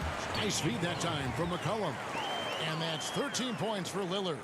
It's a great move, and he catches the defense completely off guard. You'd like to see a little more energy coming out of halftime on the defensive end. Poked away, and that's out of bounds. Dallas will retain possession. And so far, the story on Luka Doncic. He's been on a tremendous roll since the All-Star break. 4th in assists and ranked among the top 10 in scoring. He can fill it up with the best of it. And as you said, dropping dimes at a top 5 pace. He's in total command of his team. They look to him for leadership, and he does not disappoint. Lillard looking around. Here's Nurkic, and finished off by Nurkic. What a selfish play from Lillard. This guy's no problem giving it up, especially when his teammate's wide open. Outside Curry. From deep. got a piece of it. That's their first shot of the half that hasn't found a mark. It's been a good start for them. And 6 straight playoff appearances for the Blazers under Terry Stotts. Last season making the Western Conference Finals. Yeah, GA, and he was rewarded with a multi-year contract extension. He's done a great job developing their young players while also having them compete at a high level. McCollum, he's a threat in transition. He excels at leaking out, and then he knows where to run in the open floor. Not quite 2.5 minutes played here in the second half. Here's Finney-Smith, and he finishes it off with a one-handed jam. Oh, going high to throw that one down. Sky high. Fantastic one-hand jam. Took him no time at all on that one. 16 points for Damian Lillard. Adding to his 3-point total on the night. He had 3 in the first half. Now he's got his first one here in the second. A 3 from McCollum. And so the ball out of bounds. McCollum touched it last. Why don't we now look at the league's highest scoring teams? The real stats, the real scores from the real NBA. In third, the Mavericks. And how about the year they've had offensively? This is a team that can put points on the board in a hurry. Always fun to watch them play. Catching up on the changes for Dallas. Maxi Kleber comes in for Dorian Finney-Smith, and it's Burke in for Seth Curry. I don't think we'll ever see another 7'3" player who can drain the 3 like Porzingis. He takes the idea of that inside-outside threat to a whole nother level. Pass to Burke. Out to the wing. And Porzingis, here we go. And the dunk by Porzingis. Man, he sure can get off the floor. One of the best in the business, absolutely. And that one's good, Anthony. They are just killing him on the interior. Mavericks trailed by 5. Doncic outside. Right side Hardaway. Shoots from the corner. Dallas keeping it alive. A fresh 14. Something that's kept this game close is the fact that the rebound stats for both teams are almost identical. To the left side wing. Here's Trent. They grabbed their own miss. Nurkic, the wide open shot by Little. No good on the 3. The Mavericks have gone 7 of 9 from the field to start this second half. Some tremendous shooting from them. Here's Burke. Another 3 for Dallas. But the D didn't do a good enough job on him. He can be an ace when he gets a good look at 3. Here's Trent, and Portland again with the bucket. Realizing when the defenders have overcommitted, Kev, like how Nurkic looks to hit the open man. Burke can't get it to go. Portland's gotten 1 of 6 3-pointers to drop since coming out of the locker room at halftime. Hardaway with the steal. Kleber, the pass to Doncic. And the Mavericks getting another bucket right there. And he's capable of scoring from anywhere, really. Doncic has a strong grasp here of the mid-range. And so after 3 quarters of play and some great offensive output, this one is... And let's go back to a terrific pass that we're calling tonight our State Farm assist of the game. And definitely deserving of the prize tonight. How about the read he made here? Looking like a point guard, putting the pass right on the money. Oh, beautiful feed. Always a luxury to have a big man who can see the whole floor. And it's been a very competitive game so far as we get rolling here in quarter number 4. On the court for the Mavericks. Doncic out there with Wright. Then there's Tim Hardaway Jr. Then there's Marjanovic. And it's Kleber in at the 4-man position. That's a very close call. I'm sure he thinks it's a clean block, but looks like it was on the way down. Passes it to Whiteside. Anthony finds McCollum. Shoots. Anthony can't hit. The Mavericks leading. Hardaway passes to Wright. To the paint. Here's Marjanovic. No good that time. Good work defensively by Whiteside. Here's Anthony. And that'll be 2 free throws coming up. Officials on the call with the foul. It's on Luka Doncic. No good on the free throw. Lillard's checked in for Portland. Then for the Mavericks, Dorian Finney-Smith comes in for Maxi Kleber. And it's Seth Curry in for Luka Doncic. And it's been talked about for some time, but last summer the Heat finally decided to pull the trigger on Hassan Whiteside. Traded to Portland for Leonard and Harkless. Whiteside and the Heat had soured on each other in the trade. A chance for both sides to have a fresh start. And 2 free throws coming up, unable to get. And folks, the coach's challenge has been initiated for a personal foul. Close game like this, and he thought it wasn't a good call. And I think when it comes to some of the more difficult calls to make, personal fouls can be tough. The action is so fast that it's really tough to catch everything in real time. The wonders of technology, Greg. We've seen replay reviews so effectively, and involving the coaches by being able now to challenge like this is something a lot of people have been hoping for. And so the word is in. They've decided that the call stands as it was made on the floor. And, you know, even if a coach still feels this wasn't the right call, you got to acknowledge the effort being put in to reviewing it. The double checking, and the game continues on. Now let's go to the sideline and catch up with our Hall of Famer, David Aldridge. During that last break, Kevin, I got a chance to hear Rick Carlisle's message to his team. He wants them to maintain their balanced attack, and he told them they're doing a great job of finding space out on the perimeter, which has led to all those good shots. He likes the rhythm and the flow of this offense. He just told them, keep shooting it with confidence. Kevin? Porzingis kicks to Curry. In the corner, Hardaway with it. And out of bounds as the Trailblazers gain possession. And so it's Anthony bringing it up for the Trailblazers. Three-pointer, Lillard. And Curry pulls it down. Curry's got 4 rebounds in this game. Tipped away. Stolen by McCollum. Now it's Anthony running. He can go all the way. And it's Anthony with the jam. And it's good to see McCollum working on becoming a better defender, using his quick hands to wipe the ball away. Finney-Smith passes to Curry.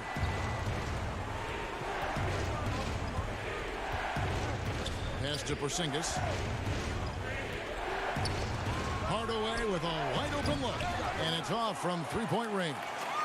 For Portland, they've gone 2 of 4 from the field since we started the final quarter of play. Attacking in transition, the most consistent way to generate easy looks. Yeah, you can tell they love to get out and run when the opportunity is there. Yeah, nothing too fancy. Just getting the job done when they need to. Make every possession count. To the middle, deflects the pass. And there's a foul. It's on C.J. McCollum. That is his first foul of the game. Dallas making a switch here. Doncic is checked in. Curry with it. Lillard picks him up. Curry dishes to Doncic. Good, and Curry gets the assist. And that's now 10 points for Luka Doncic. He wants the ball. They want him to have the ball. And as usual, he comes through in the clutch. And it's slammed in by Whiteside. Yeah, Kevin, great court awareness from the crafty guard McCollum. Good teammate who likes hitting his open guys. And Doncic, here we go. He gets it in there. And the Mavericks lead by 2.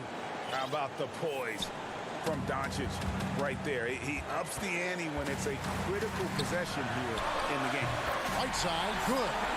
That's a huge basket. Just taking advantage of the size mismatch and able to drain that mid-range jump shot.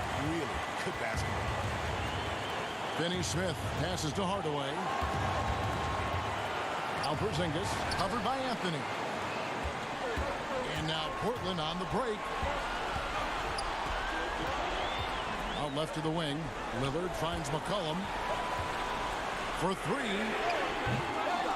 And the rebound goes to the Mavericks. The more threes he misses, I mean, the more he wants to take. Where they do that at? That's not the right mindset. A 3-pointer is right on target. It's been this way since halftime. Tremendous production from beyond the arc. And they aren't just chucking up anything. I mean, they're doing a great job of creating quality looks. Oh, you just love seeing a player with absolutely no fear. Yeah, he approached that one with total confidence. He has what it takes to come through in the clutch. And that's a foul called on Porzingis. That's his first foul. The Trailblazers making a switch here. Nurkic is checked in, and Dallas with a change here too. Maxi Kleber, he's checked in for Dorian Finney-Smith. And the pass to Anthony. Got it! And the vision of Nurkic, I mean, solid and understanding when to distribute the ball. And the call will be against Yusuf Nurkic. That is his first foul of the game. Here's Doncic.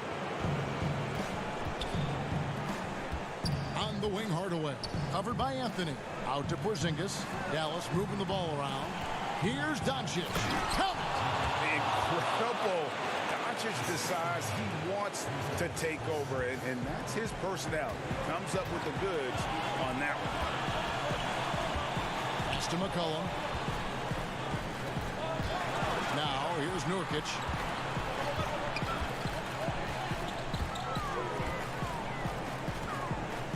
Six to shoot. Down low. McCollum right side. It's off. And that's going to do it for regulation. So we are headed to overtime. From Portland. And now we get set for overtime in what has been a stirring contest.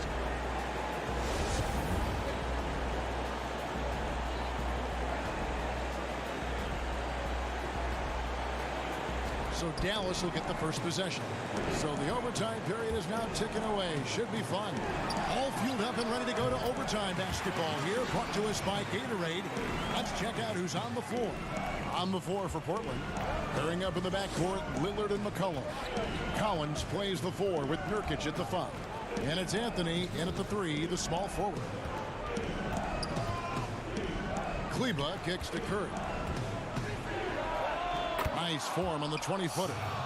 Curry's got the game tied up here for Dallas. He's so aggressive at that end of the floor, and that's a quality all great scorers have. Three-pointer, Lillard. And again, it's the Trailblazers from deep. Got to admire the passion Lillard plays, but he knows he loves having the ball in his hands. Here's Kleber, and it's good for 2. You love how each side has risen to the challenge throughout this one. Yeah, it seems like whenever one team scores, the other comes right back with a bucket of its own. Here's Lillard. Buries it down low. Lillard's got 26 points. All night long, Lillard has been taking over on the offensive end and adjusting to every defense they've thrown at him. Curry's shot is off. Trailblazers leading by 3. Lillard dishes to Carmelo. We're in overtime and 90 seconds gone here in what has been a great one so far. Dallas has gone 7 of 15 from three-point range tonight. They're not afraid of that shot. It's out of bounds. The Mavericks able to retain possession here. Great instincts from him to get a hand on that pass and tip it out. They're just trying to prevent the opposition from getting comfortable. Next time, that one might get picked. Doncic, no good. Portland's gone 1 of 2 so far in their three-point attempts in overtime. And that one, good. And now a 5-point Portland lead. And love the muscle Anthony brings to the 3 spot. Takes pride in outworking everyone when he's that deep inside. And Doncic gets it to go. Coming off a big game, his confidence couldn't be higher, and coach knows it.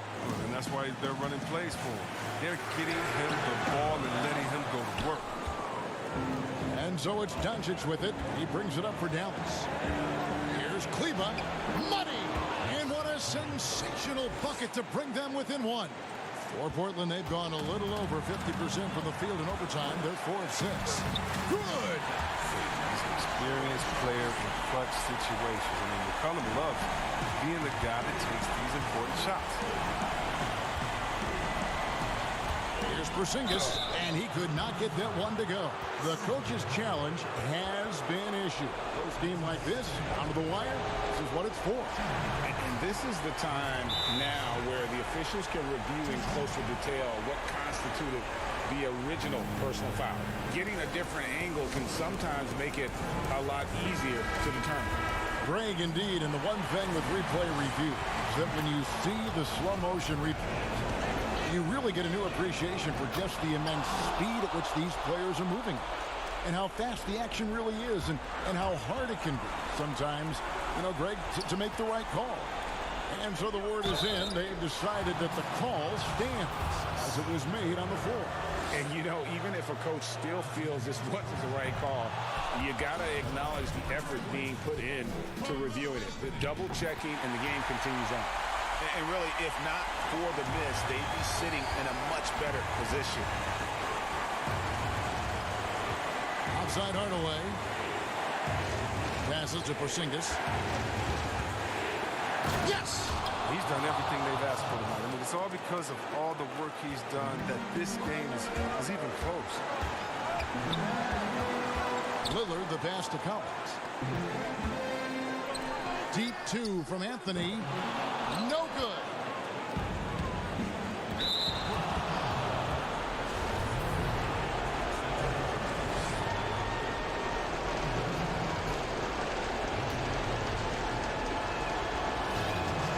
Drops the first one, and that gives them the lead.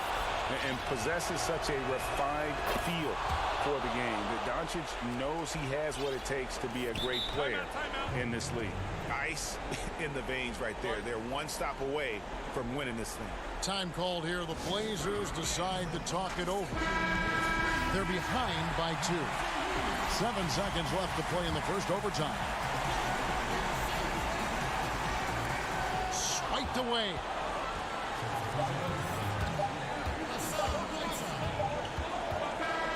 So it's a narrow victory for the Mavericks, pulling out the W. All right, David, great job. Thanks so much. Well, folks, that's going to do.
accident and improvements, shooting, puck pickups, upper and lower body fluidity, and goaltending.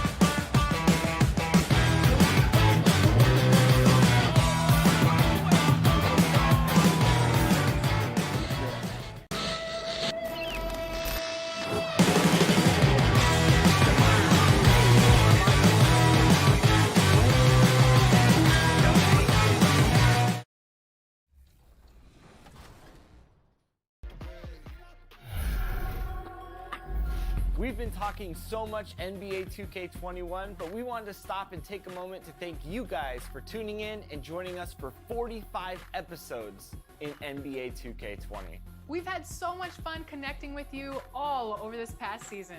So as we put NBA 2K20 to a close, we take a look back at our favorite moments on NBA. The sprawling metropolis of Dallas, Texas is our setting tonight. And we've got... Well, you're right, D.A. It'll be scary. Thanks. And a moment now to look at the year-to-year scoring output and how it has been trending for Lopez. And maybe it's shocking, maybe not too shocking, but the scoring trend over the last few years has been going down a bit. I'm sure it's something he's well aware of, and we'll see if that continues to be the case. Here are the starters for Milwaukee. Giannis is the 4 with Lopez the 5. The backcourt comprised of Bledsoe and Matthews, and it's Middleton in at the 3 slot. And for Dallas, they've got Porzingis, Luka Doncic out there with Curry.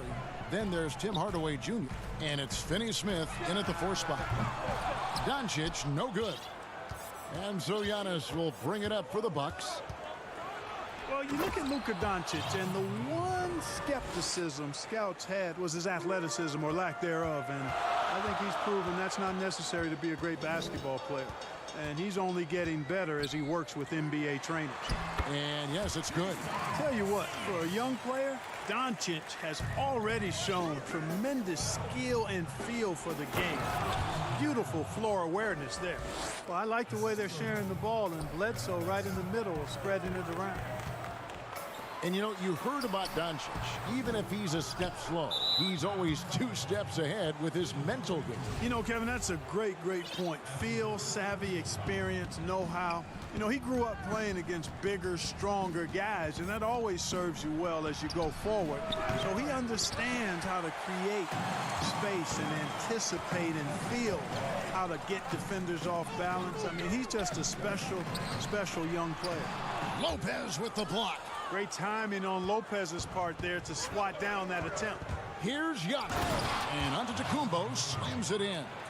And he can do a lot more damage to the rim than that when he wants to. Oh, you're right. And with the lead they're enjoying, I'm surprised he didn't put a little something extra on that one. Well, I think he did plenty of damage nonetheless. I mean, it was only with one hand, but he still threw that down pretty hard. Matthews, no good. Dallas has gone 0 of 2 from deep here. Matthews against Curry. Here's Porzingis, and the dunk by Porzingis. Man, I like how close Porzingis gets to the rim. I mean, he knows when he's this deep, the defense really has no chance to keep him from dunking it. Well, he's much better than that. Really no excuse for missing that lay-in. Curry dishes to Doncic. That doesn't go in. Had a chance, though, to take the lead. Fast break, Milwaukee. And Middleton, the bucket on the assist by Bledsoe. A lot of guys like to shoot off the dribble, but Clark, there are some that really are better at it, shooting off that catch in the NBA.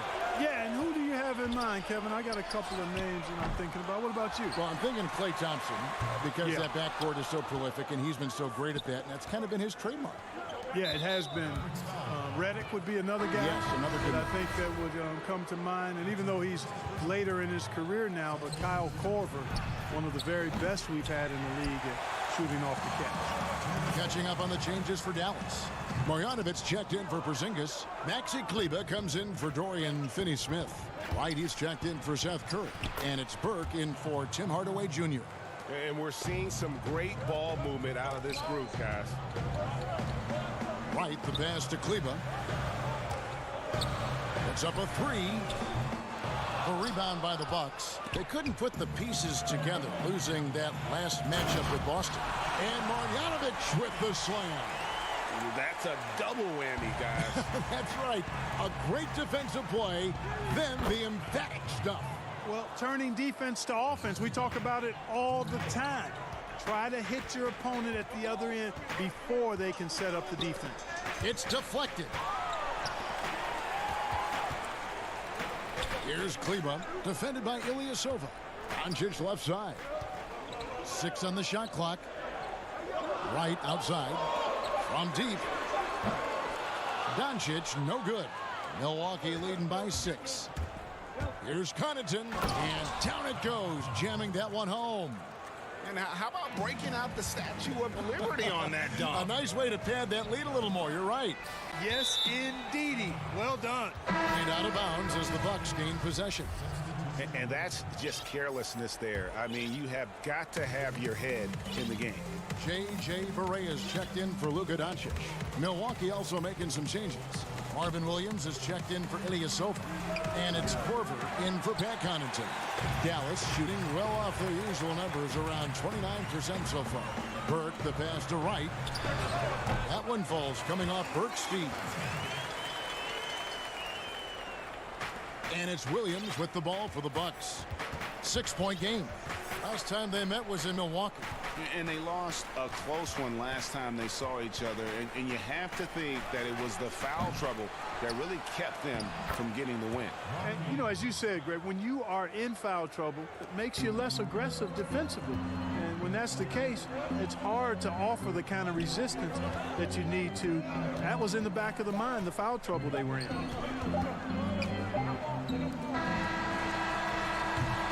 Giannis Antetokounmpo, he's feeling it tonight and has been the driving force for the Milwaukee Bucks. He notched 8 points in the quarter and has that terrific basketball instinct on display. Back. The worst I've ever heard. And the mosquito, definitely not a good comparison for Giannis. Yeah, more like a condor. But that last name certainly has a lot of people looking for nicknames. Welcome back, everyone. It's Noche Latina in the NBA as we resume action. When you consider how the Bucks are doing, what do you guys think? What we saw in that first quarter, they won their matchups defensively. Yeah, I agree. I mean, you look at the energy, the effort defensively, they put it all out there in that opening quarter. They've got J.J. Barea, also Burke out there. Wright is out there with Marjanovic. And it's Kleba in at the power forward. So that's who Dallas starts the second with. Well, Milwaukee is exactly what a small market success story looks like. Yeah, you know, a great eye for talent and also some good fortune in landing a player like Giannis in the draft. And small market teams have to home grow their superstars. Then they made smart moves surrounding Giannis with talent and an outstanding coach. The front office deserves buku credit for how they've turned this team into a finals contender. Mavericks making a switch here. Porzingis is checked in. Maybe he's not one of the elite sharpshooters, but even still, that's not a shot that D can afford to give him. Williams. Lopez finds Korver. Deep 2 from Hill. And good, as it just snugs right down through the net. Really like the presence of mind from Hill, preparing himself to shoot prior to the pass getting to him. Back to Barea. Passes it to Wright. Some nice passing here by Dallas. Clock at 6. Lopez over to help. Lopez with the steal. Right side, Williams. Well, George Hill, the veteran guard, doesn't produce at the volume he once did. Still, he brings a lot of value to a team. A different look for Milwaukee. Brook Lopez is checked in for Lopez. Giannis Antetokounmpo comes in for Marvin Williams. And Middleton subbed in for Dante DiVincenzo. You know, the former late first-round pick Hill has really developed into a reliable shooter and wing defender. He's got good speed, gets to the rim with ease, and passes the ball well, too. And for Hill, Greg, he's a great veteran leader who brings value to a playoff-bound team. You know, Hill has a game that is effective even when he's not scoring. His leadership and defense will make him a welcome addition to any roster, even as his numbers fade. Antetokounmpo pulls it in. Bucks leading by 13. Hill passes to Antetokounmpo.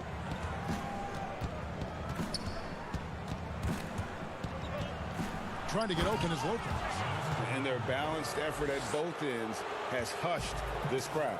Yeah, you said the key word there, balanced. I mean, their big lead owes as much to their defense as their offense. And he gets it back. It's stolen by Korver. Now the Bucks moving it up. Giannis with the ball. And, you know, at almost 7 feet tall, Antetokounmpo is dangerous down inside, really. I mean, the defense has to be physical with him if they want to have a chance at preventing him from scoring in the paint. And what's your take, guys, in the hustle stats for Milwaukee? It looks like they're ready to run, fellas. I mean, they haven't hesitated at all to get out on the break so far. And also defensively, they've been able to cause some turnovers tonight, and that also builds confidence and gives you momentum. Looking at who's out there now for the Mavericks. Dorian Finney-Smith's checked in for Maxi Kleber. Tim Hardaway Jr. comes in for Wright. Seth Curry, he's checked in for J.J. Barea. And Luka Doncic subbed in for Trey Burke. Inside, Curry kicks to Finney-Smith. Left side, Porzingis.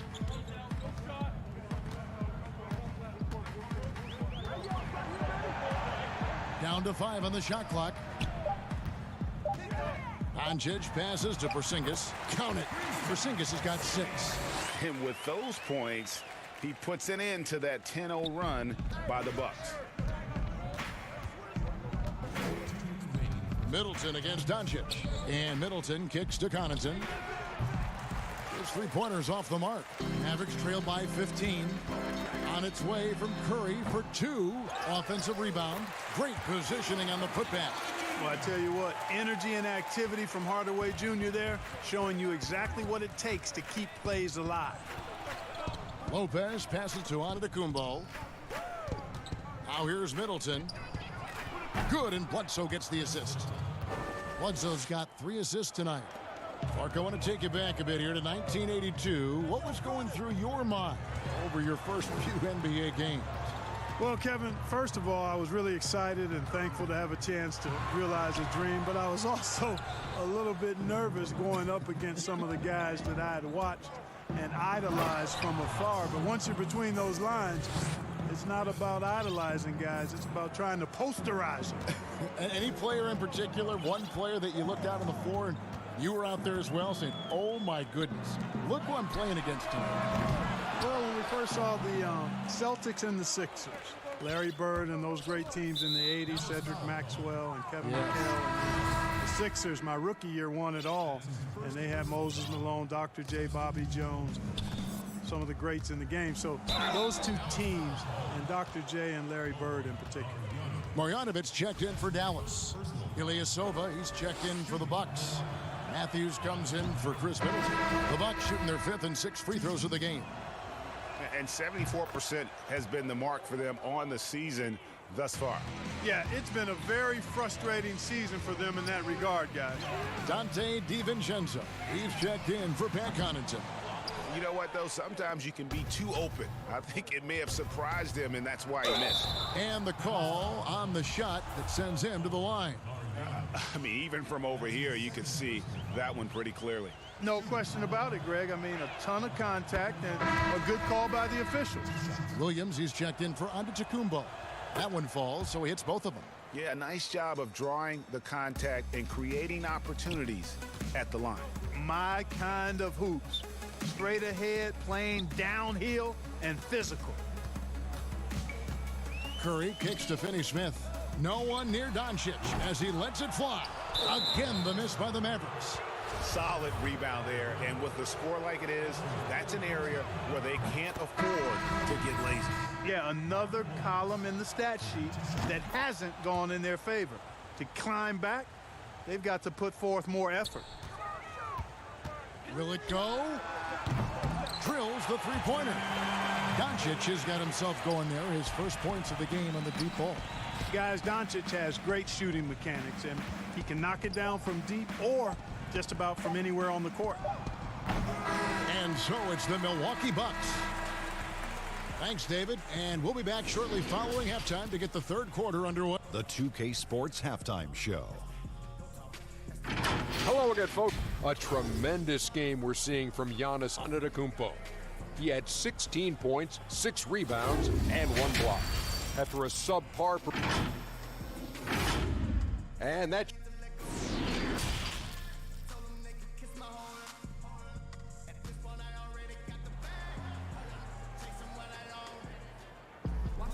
And with a big gap on the scoreboard, the second half begins with very different goals for these teams. One side trying to mount a comeback, one side trying to protect their lead. You look at Antetokounmpo in this one, he's been everywhere.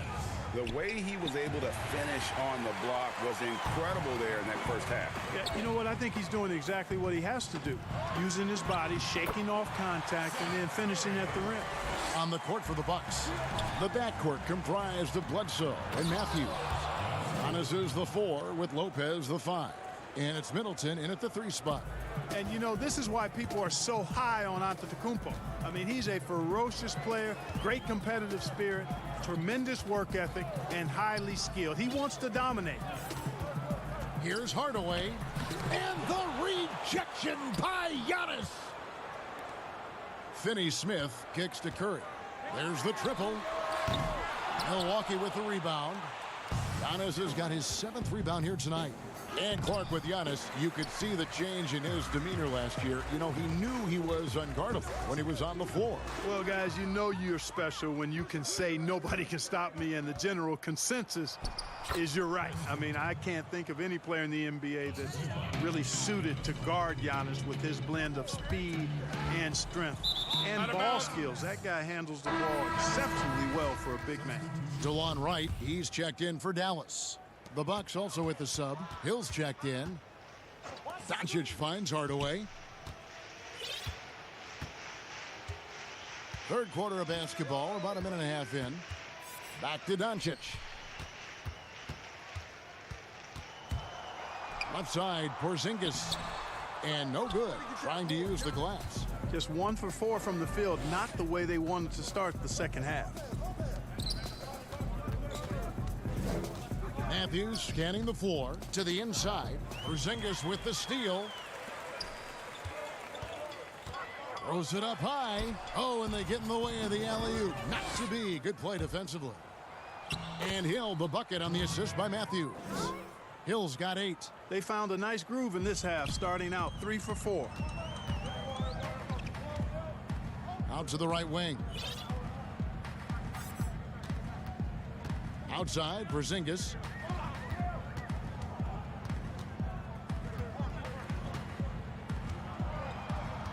Just 5 on the clock.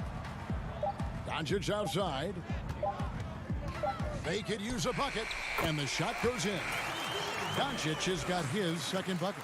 Good job that time by Doncic to keep aware of the clock. Nice job getting the shot off there. From deep 3-point range, but they'll get another chance. Offensive rebound. Count it. It's a +5 advantage for them in rebounding after that one. Hardaway passes to Porzingis. Some nice passing here by Dallas. Doncic against Hill. And there's the call on Giannis Antetokounmpo. That's his first foul. Dallas making a switch here. Barea checked in. The Bucks also changing it up. Lopez comes in for Brook Lopez. And it's Korver in for Chris Middleton. Now flying high and throwing it down with the one-hander. One of his favorite moves right there, guys.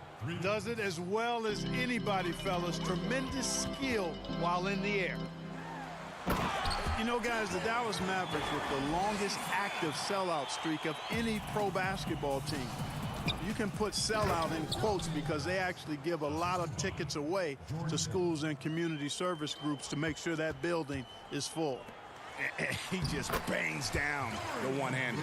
2 very easy points right here. He'll take those all day long. Taken away. Barea looking over the floor.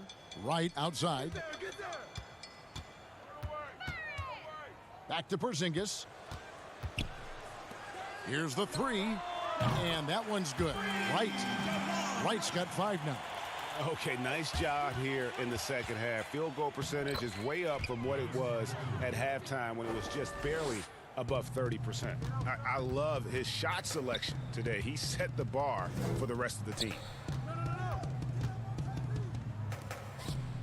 There's 42 seconds left in the third quarter.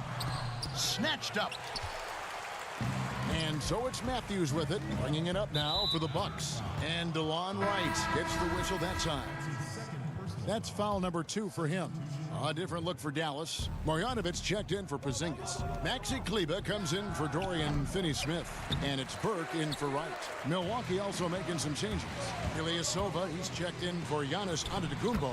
Pat Connaughton comes in for Wesley Matthews. And it's Dante DiVincenzo in for Hill. Pass to DiVincenzo. Milwaukee, no good that time either. Mavericks trail by 21. Correa with a wide open look. He clangs that one off the back iron, and down it falls. Here's Lopez. He doesn't hit that one. And that is a textbook example of how to defend your rim. And you know, guys, I love his fight and grit on the interior. I mean, he never lets a shot go uncontested. And so it's Milwaukee with a 19-point advantage heading into the next quarter. Scored again for this quarter, 0-0. And 1 quarter to go in a game that to this point has not been an evenly fought contest. We've got Burke, also Seth Curry out there. Marjanovic is out there with Hardaway. And it's Kleber in at the power forward. That's the lineup in the game for Dallas. Our last couple years, the three-point shot has been absolutely huge, a gigantic weapon for a lot of teams. You live by it, you die by it. Some teams can accept, though, the ramifications of a bad shooting night. Yeah, I think it's too big a premium not to really overweight the three-point shot. A 50% premium on that particular field goal when it goes down.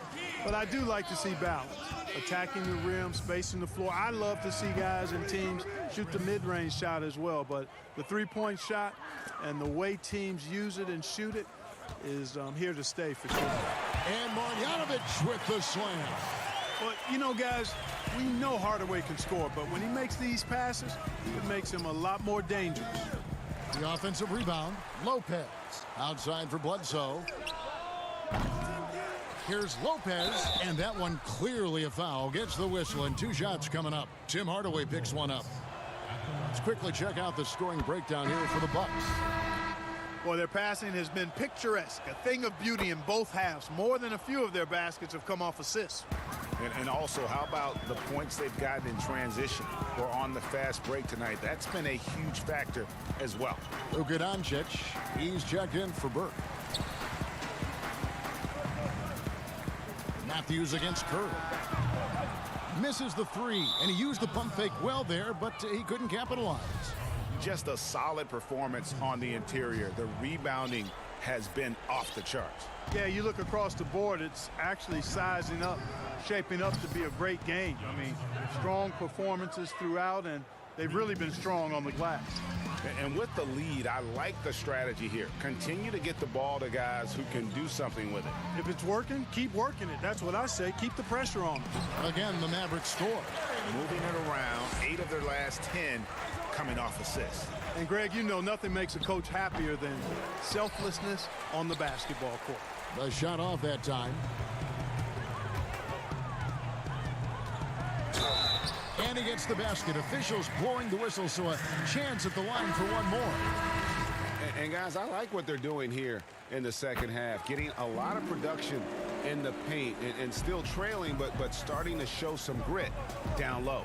Mavericks making a switch here. Porzingis is checked in. Doncic, no good. Boy, that is awesome defense, guys, against a capable finisher. Well done. I'm sure the coaches love that. And that one, good. And he is really in a zone right now, playing and scoring with confidence. On the wing, Hardaway. Defended by Middleton. Milwaukee leading by 22. Matthews dishes to Bledsoe. With the tip, and Antetokounmpo on the follow. Giannis has got 9 points in the quarter. Really You know what? Trying to keep Antetokounmpo off the glass, that's a tough assignment because he's long and he can leap. Well, I'm not sure how that one found the bottom of the net, but hey, you take it when it comes. Wesley Matthews on the wing.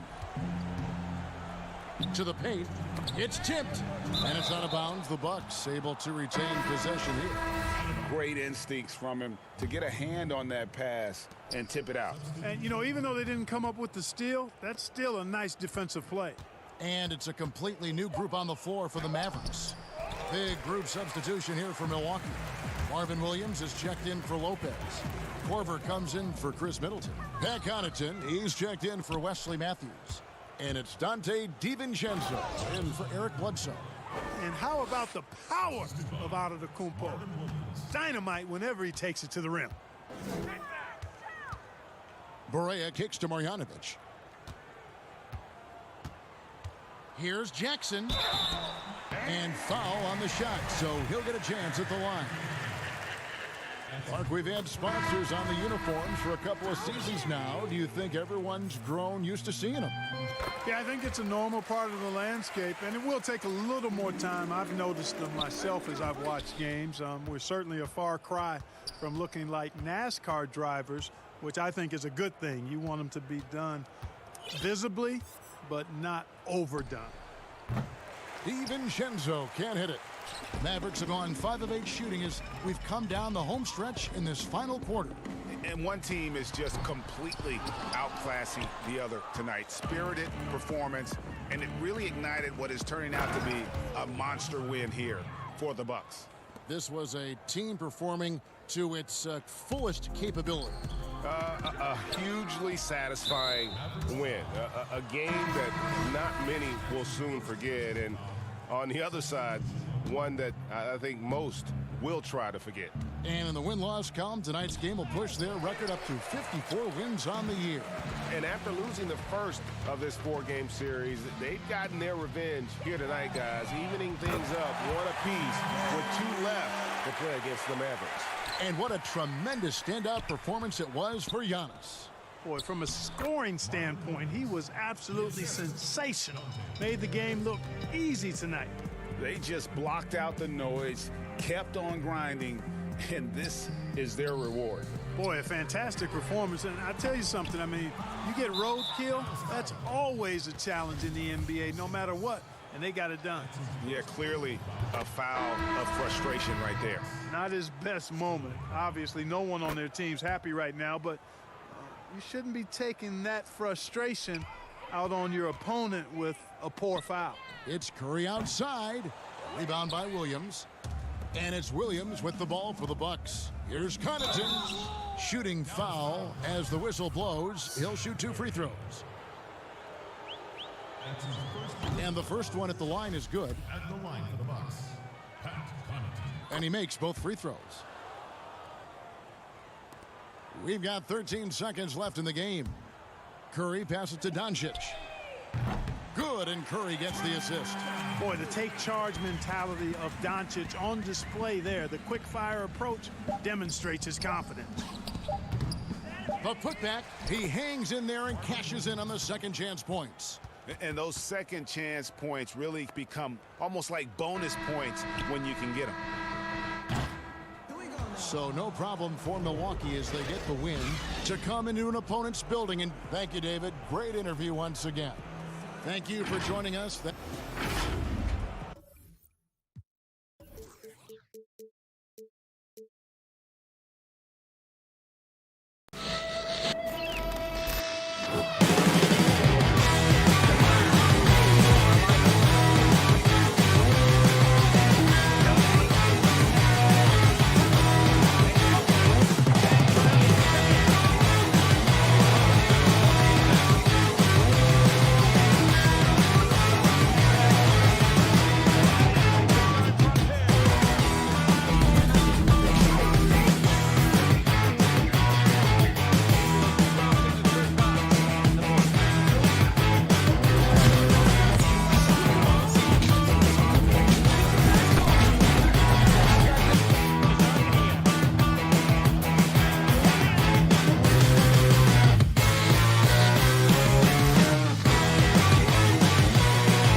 body fluid and goaltending.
Unprecedented improvements to shooting, puck pickups, upper and lower body fluid, and goaltending.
Very special episode of NBA 2K TV. I'm Alexis Morgan. And I'm Chris Manning. Special episode because we have reached number 200. Here's Tatum and In your face.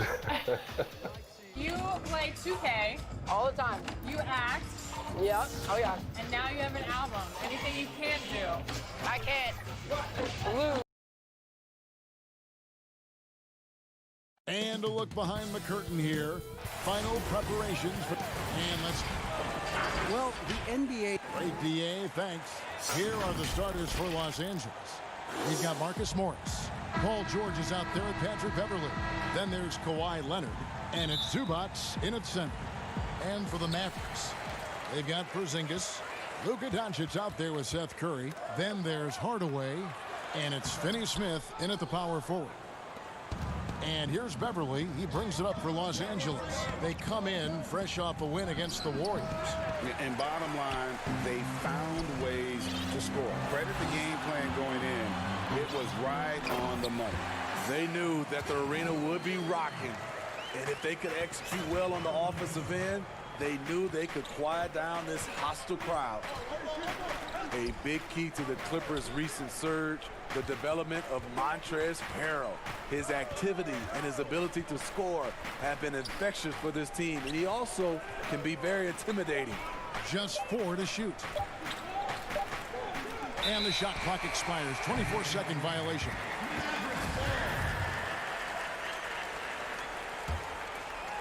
Now the Mavericks with it. And the Clippers getting Harrell in that Chris Paul deal. Turned out to be a decent trade for both teams. You're totally right. The Rockets already had Capella. Harrell was sort of a redundant in terms of skill set. And you can only have one rim runner on the floor before you began to compromise spacing. Here's Leonard. Following the basket by Kristaps Porzingis. George with the ball. He picked up 15 points in their last win against the Warriors in San Francisco. Off target with his 3. And you could tell he thought that triple was going to fall. Here's Curry, and it's sent back by Morris. And a rare block shot from Morris. Anticipates the move and just times it out perfectly. Playing with high energy, outworking the defense up the floor. And I just love it when the fast break results in a high percentage look. Not always the case these days. Curry can't get it to go. For Los Angeles, they've gone 1 of 3 from the field to start this one so far. George, no good. There was a mix-up defensively. Left him all alone. He just couldn't hit it. Got that one up quick. Hardaway has got his second bucket of the night. Los Angeles has gone 0 of 2 from deep here. And then Leonard with the dunk. Common occurrence for Leonard. Once he makes his way to the rim, Kawhi levels up. Doncic against Beverly, and the dunk by Porzingis. Yeah, a nice, strong finish on the inside. But Greg, that's what he does. He's got the dunker mentality. Here's Leonard. The shot's good on the assist by George. Now, Smitty, if you were playing today, who would you least like to see coming at you on a fast break? I think in his prime, it would be LeBron James. Russell Westbrook is another guy I'd be kind of afraid of. I know it'd be a collision. But I say right now, it has to be Giannis because of the force and his jumping ability and the way he just glides to the rim. Yeah, it'd be a nightmare. You're right. And you don't want to give up that kind of look too often. Here's Beverly. Zubac, great positioning on the putback. It's all knotted up. And folks, he did not luck into that one. He knew just where he wanted to be to grab that backboard. The putback, it's good on the putback. And you want more of this from Doncic. He's good at reading shot trajectories. Love his aggressiveness. Beverly, the pass to George. It's rebounded by Dallas. Missed opportunity. It's a makeable shot for him. He just can't get it to go. To the inside. Here's Porzingis. It's hauled in by Zubac. I'm not sure the defense affected that shot. That was just a blown gimme. And that'll be 2 free throws coming up. Officials on the call with the foul. I mean, those huge hands of Kawhi Leonard give him great control of the ball. Very sparing with his turnovers. And for Kawhi, He never seems like he's forcing the issue offensively. I mean, he has studied the post games of Michael Jordan, and being able to score at all three levels has made the game easy. With his strength and his turnaround jumper, he can get his shot off with ease.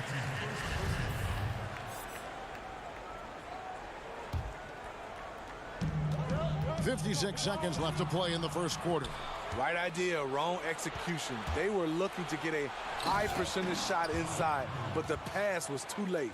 He takes advantage of them in every way possible. And Grady lures them into a trap on the steal, and then bang, straight to the bucket. Great activity at both ends. Great teamwork as well. Here's Shamet. He had 10 points in the win against Golden State. And no one on defense could stay in front of him. He continually got pummeled and kept getting back to the stripe. I guess even he has to miss one of those once in a while. Right, the pass to Barea, and stolen by Williams. And here comes Jackson, leading the fast break. Leonard, no luck. It's amazing. All night, he's been out of sync on the offensive end, yet they continue to lead. The Mavericks shooting their first foul shots of the night here. Okay. That free throw good from Barea. And both free throws good for Barea. And so it's Jackson who brings it up for the Los Angeles Clippers. They trail by 1. Again and again, they're dissecting the defense and creating those high percentage looks from inside. And not a guy known for style points when it comes to throwing one down, but every once in a while, Kevin. Greg, why don't we see more dunks like that from him? He's certainly got the size for it. Oh, no question he does. I just think he likes to keep the fans guessing. Guys back and forth this first half. And this could continue to go back and forth the entire way. And a high-scoring first quarter. Both teams really filling it up. Los Angeles on top, up.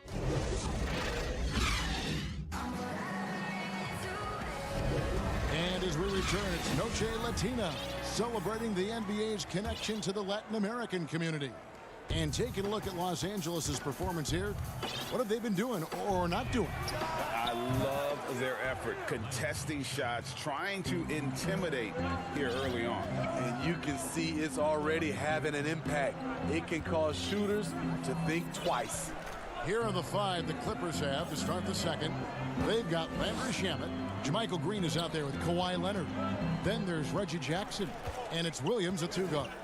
5 on the clock. Pass to Barea. Here's Kleba. Kawhi Leonard comes up with the rebound. Okay, well, let's check in with David Aldridge, who's reporting from the sideline. Well, Lou Williams won 6th Man of the Year for the 3rd time last season. He joined Kevin McHale and Detlef Schrempf as the only players to win the award in consecutive seasons. And with the most career points ever scored off the bench, maybe they should just name this award after him. Kevin? David, I'm all for it. Thank you so much. And boy, is he in good company. Just in a perfect position to grab that rebound and then get the putback. And that's a foul called on J.J. Barea. That is his first foul of the game. Quarter number 2 with just over a minute gone. And it's Shamet missing. Mavericks trail by 5. Down low. And J.J. Barea, the bucket on the assist by Wright. And they keep hammering away at him inside, forcing the ball into the paint. Shamet on the wing. Off target from outside. For Dallas, they've gone 2 of 4 shooting the ball here in the second. Burke kicks to Wright. Lets it go with a 3. Drains it from beyond the arc. And this game is tied up now. LA's gone 1 of 2 on 3-pointers here in the second quarter so far. Back to Shamet from downtown. And Wright pulls it down. I mean, he's staying aggressive, trying to regain his touch. But right now, he's hurting the team. Over Jackson. Tried to bank it in, but he misses. But they get it back. Bogdanovic. We'll see if they can finally hold on to a lead. It's been back and forth all night. Both teams putting forth their best efforts right now. This is the kind of game fans pay to see. Green, the pass to Williams. Leonard with no one around. And the Clippers miss again. This is the shot they wanted to get. Right guy, right spot, wrong result. Outside for Barea. Burke with it. Jackson on him. Good. Marjanovic has got the lead up to 4 now for the Mavs. And now you see them starting to really work the ball inside. Jackson passes to Leonard. Back to Jackson. In the corner. Shamet with it. It's good. The assist this time from Jackson. Jackson's got his 4th assist with that last one here tonight. And with Reggie Jackson at the point, you're going to get more of a score than a playmaker. And that's okay as long as you plan for that with your assistant. Reggie Jackson is great at creating for himself, but you'd like to see him do a little bit more to set up the rest of his team. Hardaway's checked in for J.J. Barea. And the Clippers making a change here as well. Marcus Morris is checked in for Leonard. On defense, Dallas. And stolen by Wright. Pushing it up. Hardaway kicks to Marjanovic. Now here's Burke. He's guarded by Williams. 6 to shoot.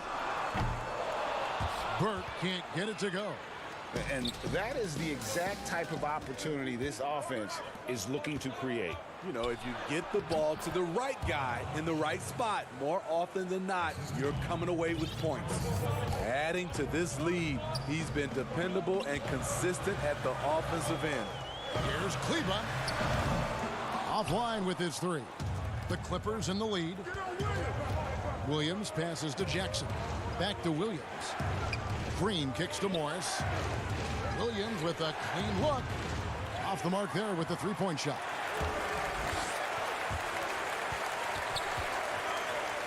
There's 48 seconds left to play here in the second quarter. And Hardaway gets it to go. And it just seems that every pass they make is leading to a score. Just great ball movement. The pass to Jackson. In the corner, it's Morris. Misses the 3. And even without that 3-ball dropping for him, the defense should have done more on that last play. Right down low. He's against Williams.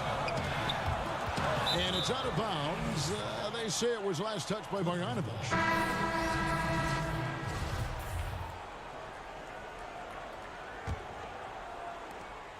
There's 18 seconds left in the first half of basketball. Pass to Shamet. Beyond the arc. Buries the long-range jumper. Shamet's got 11 here in this quarter alone. And you can tell he's looking for his shot. He just believes in it. You know why? Success breeds confidence, and he's certainly been successful from there, time and time again. And it's good, but hold on. The officials may want to look at that one on the replay monitor. And we are not going to halftime. Thanks so much, Dave, for the great interview. Don't go away, folks. We'll be back for the second half. And now, the 2K Sports Halftime Show. Hello, back. The first quarter for the Mavericks was fairly even. Some good moments from both teams, but as... And that...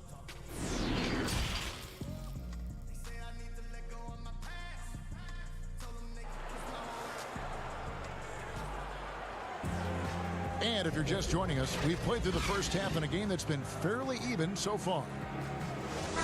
Steve, Kobe Bryant said that growing up in Italy gave him a huge advantage learning the fundamentals and the tactics of the game. Do you think Europe's better at developing players than the United States? You know, I don't think they're better. I do think their system at times for certain players, they get into a system of working on their game. And I wouldn't just say fundamentals from an early age, and a lot of those guys are being able to practice with pros at an early age. I think it comes down to individuals, and I also think a lot of these parents and kids, you have to understand it starts off with making a layup versus making a 3. So I don't think the Europe is doing it better. I just think a lot of times right now we're looking at some of those European players and they're coming over ready to play from day one versus some other players. Seth Curry is out there with Luka Doncic. Then there's Tim Hardaway Jr. And there's Porzingis. And it's Finney Smith in at the 4. So that's who Rick Carlisle starts the second half with. Porzingis passes to Finney Smith. It counts, and the foul. That one on George. Well, we've seen that movie a few times, haven't we? An easy bucket in the paint. The Mavericks shooting their third free throw attempt of the game. And here's Beverly. He brings it up for the Clippers. Their next game, playing at home, is the Nets coming to town. And that's the first game in a string of 3 straight at home. 105 Zubats.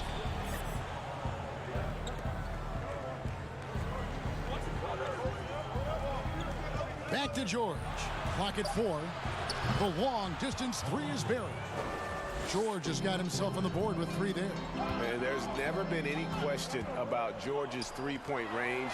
He just goes through stretches where he knocks down the 3 at a ridiculous rate. And Morris throws it down. Gotta take care of the ball. They'll punish you if you're that careless. That's right, and that's severe punishment right there. We talk about it time and time again. Turnovers are costly, especially when the game is close. Back to Curry. Pass to Porzingis. Oh, that was something else. Hey, guys, I don't know that this is the time for that kind of flair. In a close game, the important thing is to get the 2 points, not necessarily the dramatic. Oh, come on. He had to go for that, didn't he? My goodness. He took the opportunity when he saw it.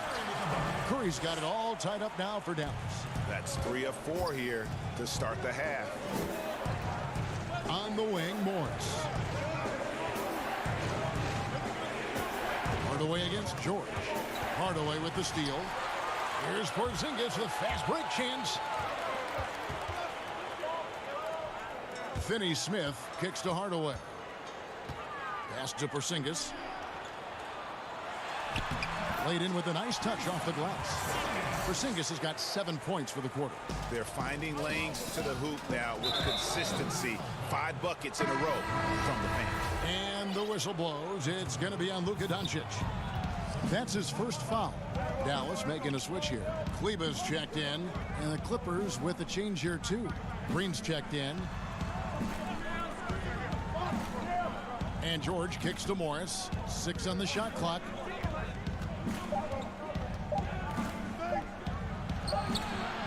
That's short off the rim.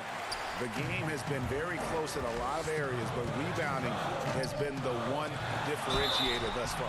And he gets the whistle. 2 free throws coming up. The Mavericks shooting their 4th and 5th attempts at the free throw line tonight. And taking a look at the numbers on the season, they've converted about 77% of those foul shots. White, he's checked in for the Mavericks. And the Clippers with a change here too. Jackson's checked in. Greg, you look at the young Luka Doncic. What impresses you the most right now about his game?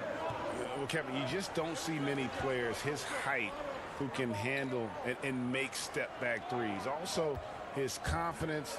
He came into the league never doubting that he could dominate a game. And don't forget about his brilliance as a passer. Right outside. We've gone about 3.5 minutes into the third now. Kleba, the pass to Porzingis.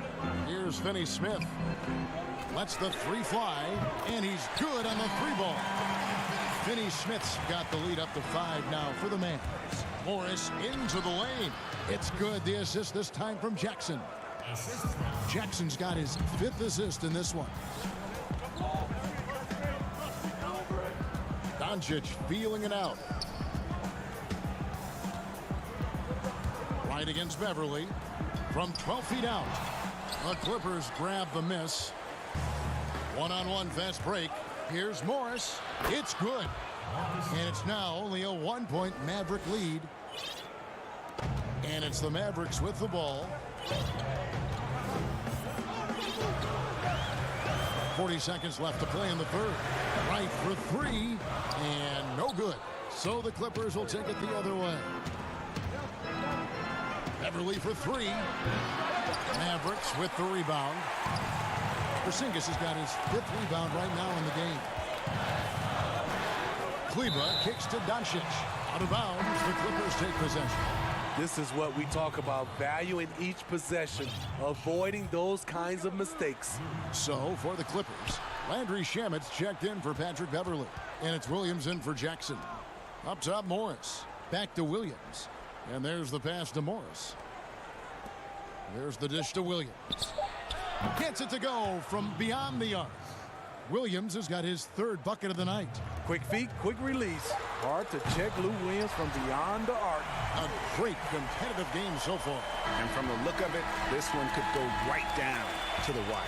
A big-time effort for Porzingis, providing a lot of energy for Dallas. He finishes with 9 points. How about a look at today's State Farm assist of the game? And he sliced the D wide open with this feed. They had no chance to prevent that basket. Creating plays for others. It's an art form, but it's also a discipline. Fantastic job. 3/10 quarters behind us. One more to go. Thanks for being with us as we begin the fourth. And the Clippers, looking at who they've got. Williams and Shamet at the guard set. Morris is out there with Paul George. And it's Green in at the 5, home in the paint. They continue to battle out there, so close to taking the lead. The direction this game is headed is going to come down to a couple key buckets by either team. Williams, and he lays it straight in. And there's a pattern starting to take shape here. They're working it inside and getting good shots from close range. On the wing, Hardaway. Out to Porzingis. The trade. That drops, and it comes off the assist from Hardaway. Hardaway has got 3 assists in the game. Morris passes to George. Trying to answer back, but that 3 is off the mark. To the middle. Here's Porzingis, and the dunk by Porzingis.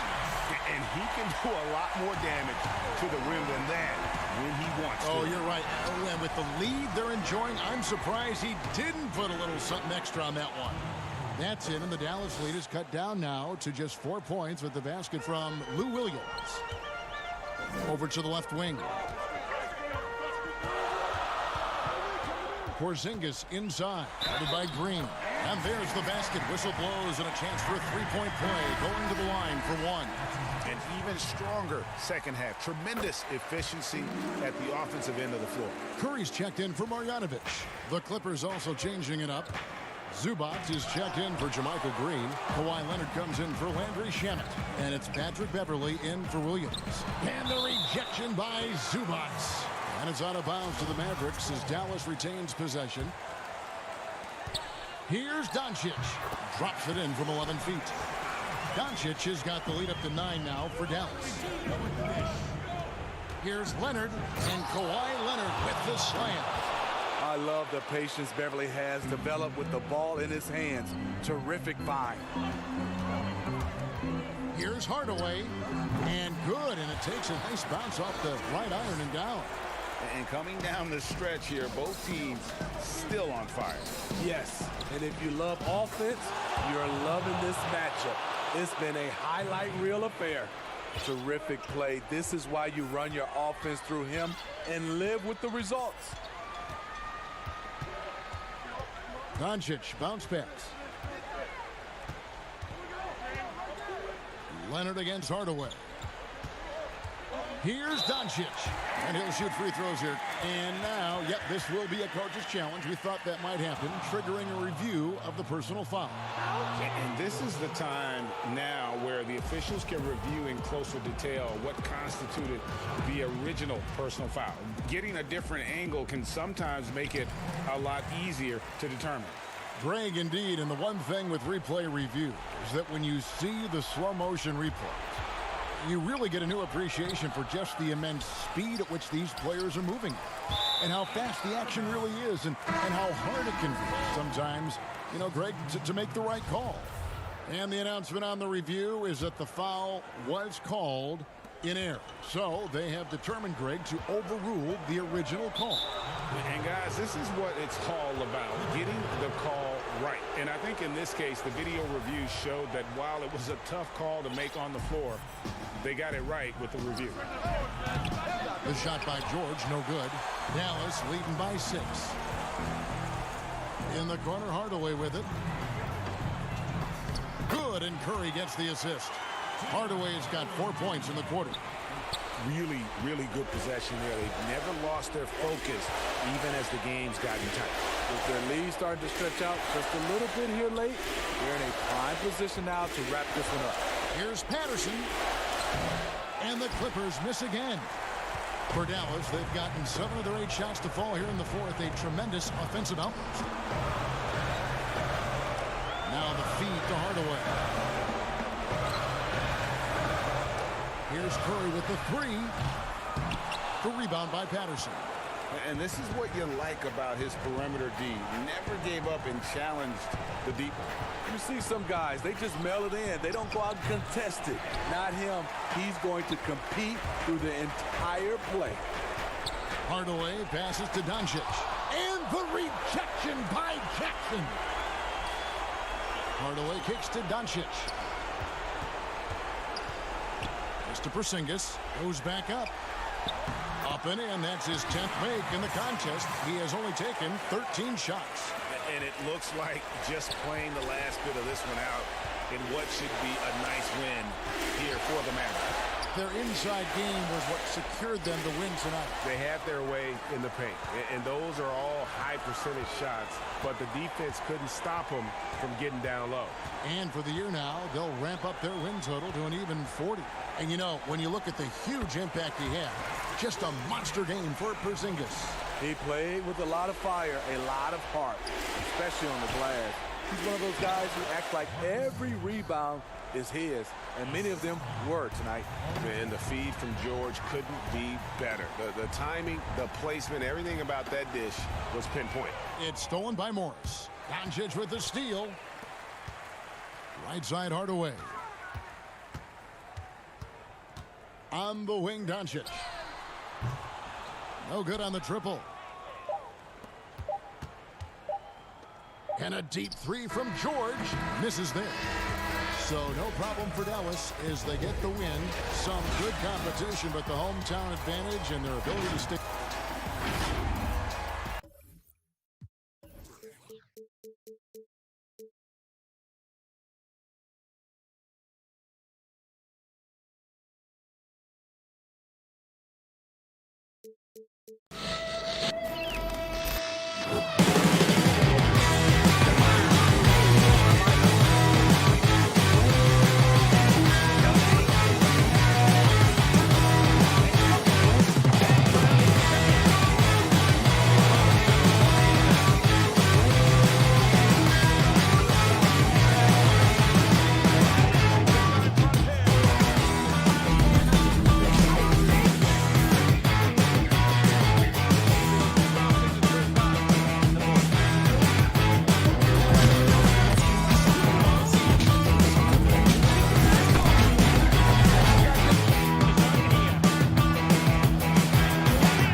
body fluidity, and goaltending.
Unprecedented improvements to shooting, puck pickups, upper and lower body fluidity, and goaltending.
Where do I start? Where do I get my rhythm? Where do I get my groove? I always start off with a bounce.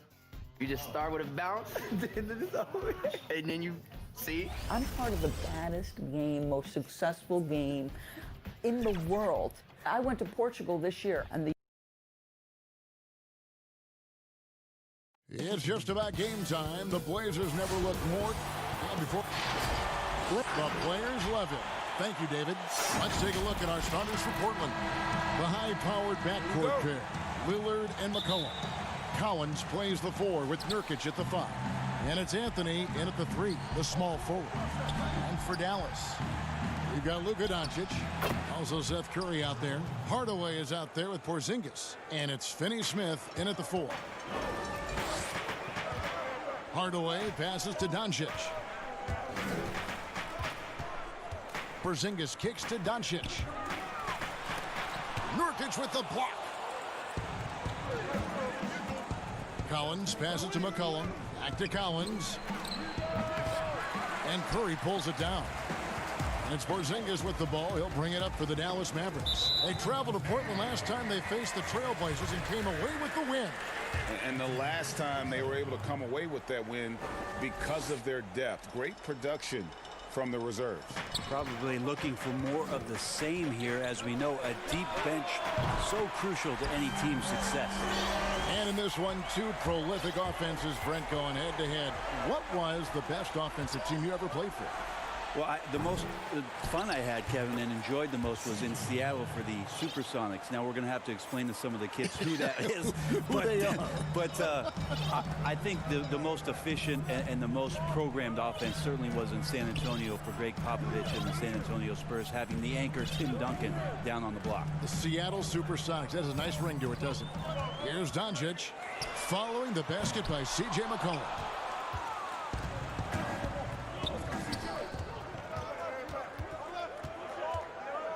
Lillard from outside. Good on the three-point shot. Now defensively, you like to try and run Lillard off of that spot because, man, he gets it going out there, he's going to hurt you. Here's Doncic. And the rejection by Collins. And a wide-open look for McCollum. The Trailblazers rebound. Left side, Collins. Good. Great play by Lillard to set it up. Lillard becoming better at staying patient, knowing that at any point in a possession, he can take advantage of somebody. That time he found the open man. Now here's Curry. He's playing a pretty big role for him at the offensive end, averaging about 12.5 points a game. And Porzingis, here we go. Hardaway for 3. Again, the miss by the Mavericks. And so far, the team just 1 of 5, and that rim shrinking. Yep, that one goes in there. The ball movement on this run has been fantastic and is a big part of why they've been able to get these good looks. And now McCollum running the floor all by himself. And they have owned the paint so far, and the score reflects it. Yeah, the bully ball tonight has paid dividends. Highly effective down there with the physical play. Porzingis passes to Hardaway. Looking to end the run. And here is Doncic. Inside. Shot clock at 6. And that's out of bounds. Dallas will retain possession. A split second late, but almost came up with a steal there. Real close, and I'm sure next time you might time that a little bit better and get a hand on it. Catching up on the changes for Dallas. Maxi Kleber, he's checked in for Dorian Finney-Smith. DeLon Wright comes in for Seth Curry. And it's Burke in for Doncic. And the game plan against the Blazers, the last few postseasons has been trapping Lillard and McCollum and forcing someone else to beat. Yeah, and you wonder if this is an opportunity for Zach Collins to really step into his own, along with Nurkic, who last year was injured during the playoffs, so that there can be some points and contributions coming from your power forward and center position. That'll ease some pressure on your backcourt. I feel like Tim Hardaway Jr.'s role is to be out there and gun away, so ready to shoot that time. McCollum, no good. Mavericks trail by 8. Hardaway from outside. Another 3 for Dallas. And they don't want to get in a habit of giving him open looks from 3. First quarter still, but not who you want to leave open. Now, here's Lillard. He's coming off a 25-point game against Memphis. And guys, in addition to that scoring, he was absolutely tenacious on the defensive end. A complete two-way game for him. Finished with 3 steals, I think, and that was a difference maker. Burke kicks to Porzingis. Stolen by McCollum. And here we go. Trailblazers with a fast break. And Damian Lillard with the jam. I like how active McCollum was there on defense. Not afraid to poke his hands in there at the right time. Very opportunistic score there. Now here's Wright. He's gotten some minutes, but nothing on the board yet. Hardaway passes to Kleba. Back to Hardaway. Lets it go from deep. And it's Whiteside with the rebound. And they had some botched coverage that turned into no coverage. 2-second difference between shot clock and game clock. Lillard misses. Kleba, the pass to Wright. Kleba with the bucket. And they know for next time, don't let him establish position down low. Yeah, when he's this close to the basket, it's a wrap. And here's Anthony for 3. Great D that time from Hardaway. And out of bounds as the Trailblazers gain possession. That's tough because that one's preventable. The defense has nothing to do at all with that turnover. Oh, we've seen some great shots in the first quarter. No shortage of offense. Portland out in front, leading by the leadership mantle, something that Damian Lillard welcomed. A lot of responsibility when things go bad. Right on the money as always. Lillard has excelled in that leadership role. I mean, he plays with so much confidence and composure, but also it's the way he includes his teammates and gets to know them as individuals that makes him a franchise player. And we welcome you back to our special Noche Latina broadcast. As the second quarter getting going right now. What stands out to you guys from the Trailblazers so far in this one? Hey, why take jump shots when you can get your points at the rim? Yeah, that worked wonders for them in the quarter. We'll see what kind of adjustments get made. And now, brought to you by Gatorade, all fueled up and ready to go. Let's reset our lineups. On the court for the Trailblazers, Hezonja at the 4 and Whiteside at the 5. Then it's Little, and it's Trent in at the shooting guard position. And Whiteside stays right with it. Another rebound hauled in. They're hitting the glass with a lot of passion. Outside for Barea. Pass to Finney-Smith. Here's Kleba out to the right wing. And right, here we go. And contact on the shot, so he'll be shooting free throws here. Nasir Little picks one up. And with the offense getting right to the rim, at least they saved the layup. And that's good as he hits both of his shots. And at the end of the year, Brent, we've been seeing an uptick in play from some young lottery-bound teams. Well, they're always excited about having opportunity to play loose and play free. The backside of that is you didn't play well enough to get into the playoffs. Right. So, you know, good coaching staffs with young teams that have potential, Kevin, will ask their teams to be spoilers. Like, embrace the idea of let's compete tonight against that team. Make they're that the your 4th playoff. seed. Yeah, let's go up against this. Sure. There are other teams that, quite frankly, just give up on the year. And some guys will have some big empty numbers to finish off the season. You got to temper your kind of eyeballs on those things. Here's Trent. And the layup's good off the glass. Mavericks trail by 7. We're now about 2 minutes into the second quarter. And it goes out of bounds. Last touch by Barea. All right, a chance to check out stats for Hassan Whiteside. An amazing run for him the second half of the season. First in blocks, second in rebounding. And also his field goal percentage is up in the top 5. Tremendously efficient at finishing plays at the basket. He has been a human highlight reel all season long. Clearly the best shot blocker in the game right now, and he has the numbers to back it up. Looking at who's out there now for the Mavericks. Seth Curry, he's checked in for DeLon Wright, and Doncic is subbed in for J.J. Barea. 11 feet away. That one's in there. The Trailblazer lead is cut down to 5 on the bucket from Doncic. And he's capable of scoring from anywhere, really. Doncic has a strong grasp here of the mid-range. Passes it to Trent. Out to the wing. Little passes to Trent. Shot clock at 5. Hazonia kicks to Little. It's stolen by Marjanovic. To the left wing. Back to Doncic. Jacks up a 3. Traps in the tray. Now just a 2-point Portland lead. And he can play the long-range game, the mid-range game. He takes it to the rack. Doncic is a versatile 3-level scorer. There's 1:47 left now here in the second. That ties the game. Curry's got his second basket of the night. Really well done there. Just confident and composed, never in a hurry. And the whistle blows. It's going to be on Luka Doncic. That's his first foul. And some changes here for the Mavericks. Porzingis comes in for Marjanovic. Hardaway is subbed in for Dorian Finney-Smith. Well, you're trying to affect Lillard's shot somehow, some way, but he has that little lean, and that gives him that separation he needs to score. And the dunk by Doncic. And some hang time on the rim. Puts a little cherry on the top of that slam. Well, those kind of displays of strength can get one team rolling. And foul on the shot. He'll shoot 2 at the free throw line.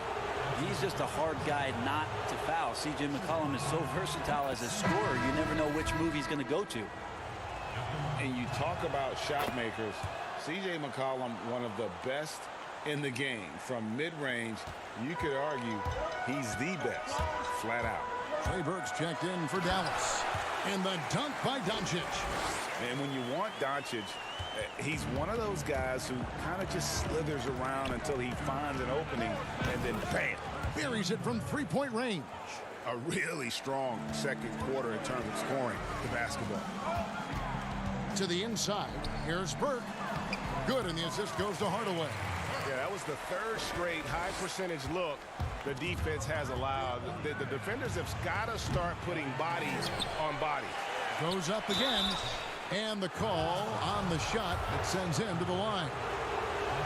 Nurkic with the pump fake does a good job fooling the defender that time. The Trailblazers have gone 2 for 2 in the game at the line. And how about as a group, 80% on the season, one of their best attributes. Hardaway dishes to Burke. Hardaway passes to Porzingis. Offensive rebound. There's the pass to Hardaway. And out of bounds as the Trailblazers gain possession. Whiteside's checked in for Nurkic. Trailblazers leading by 3. Lillard outside.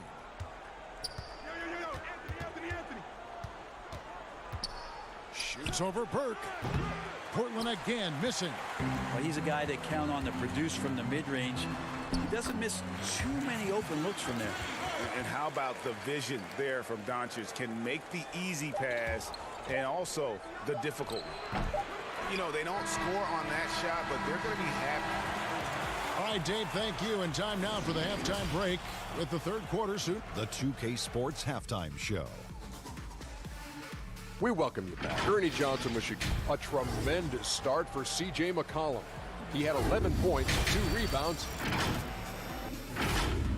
And that should...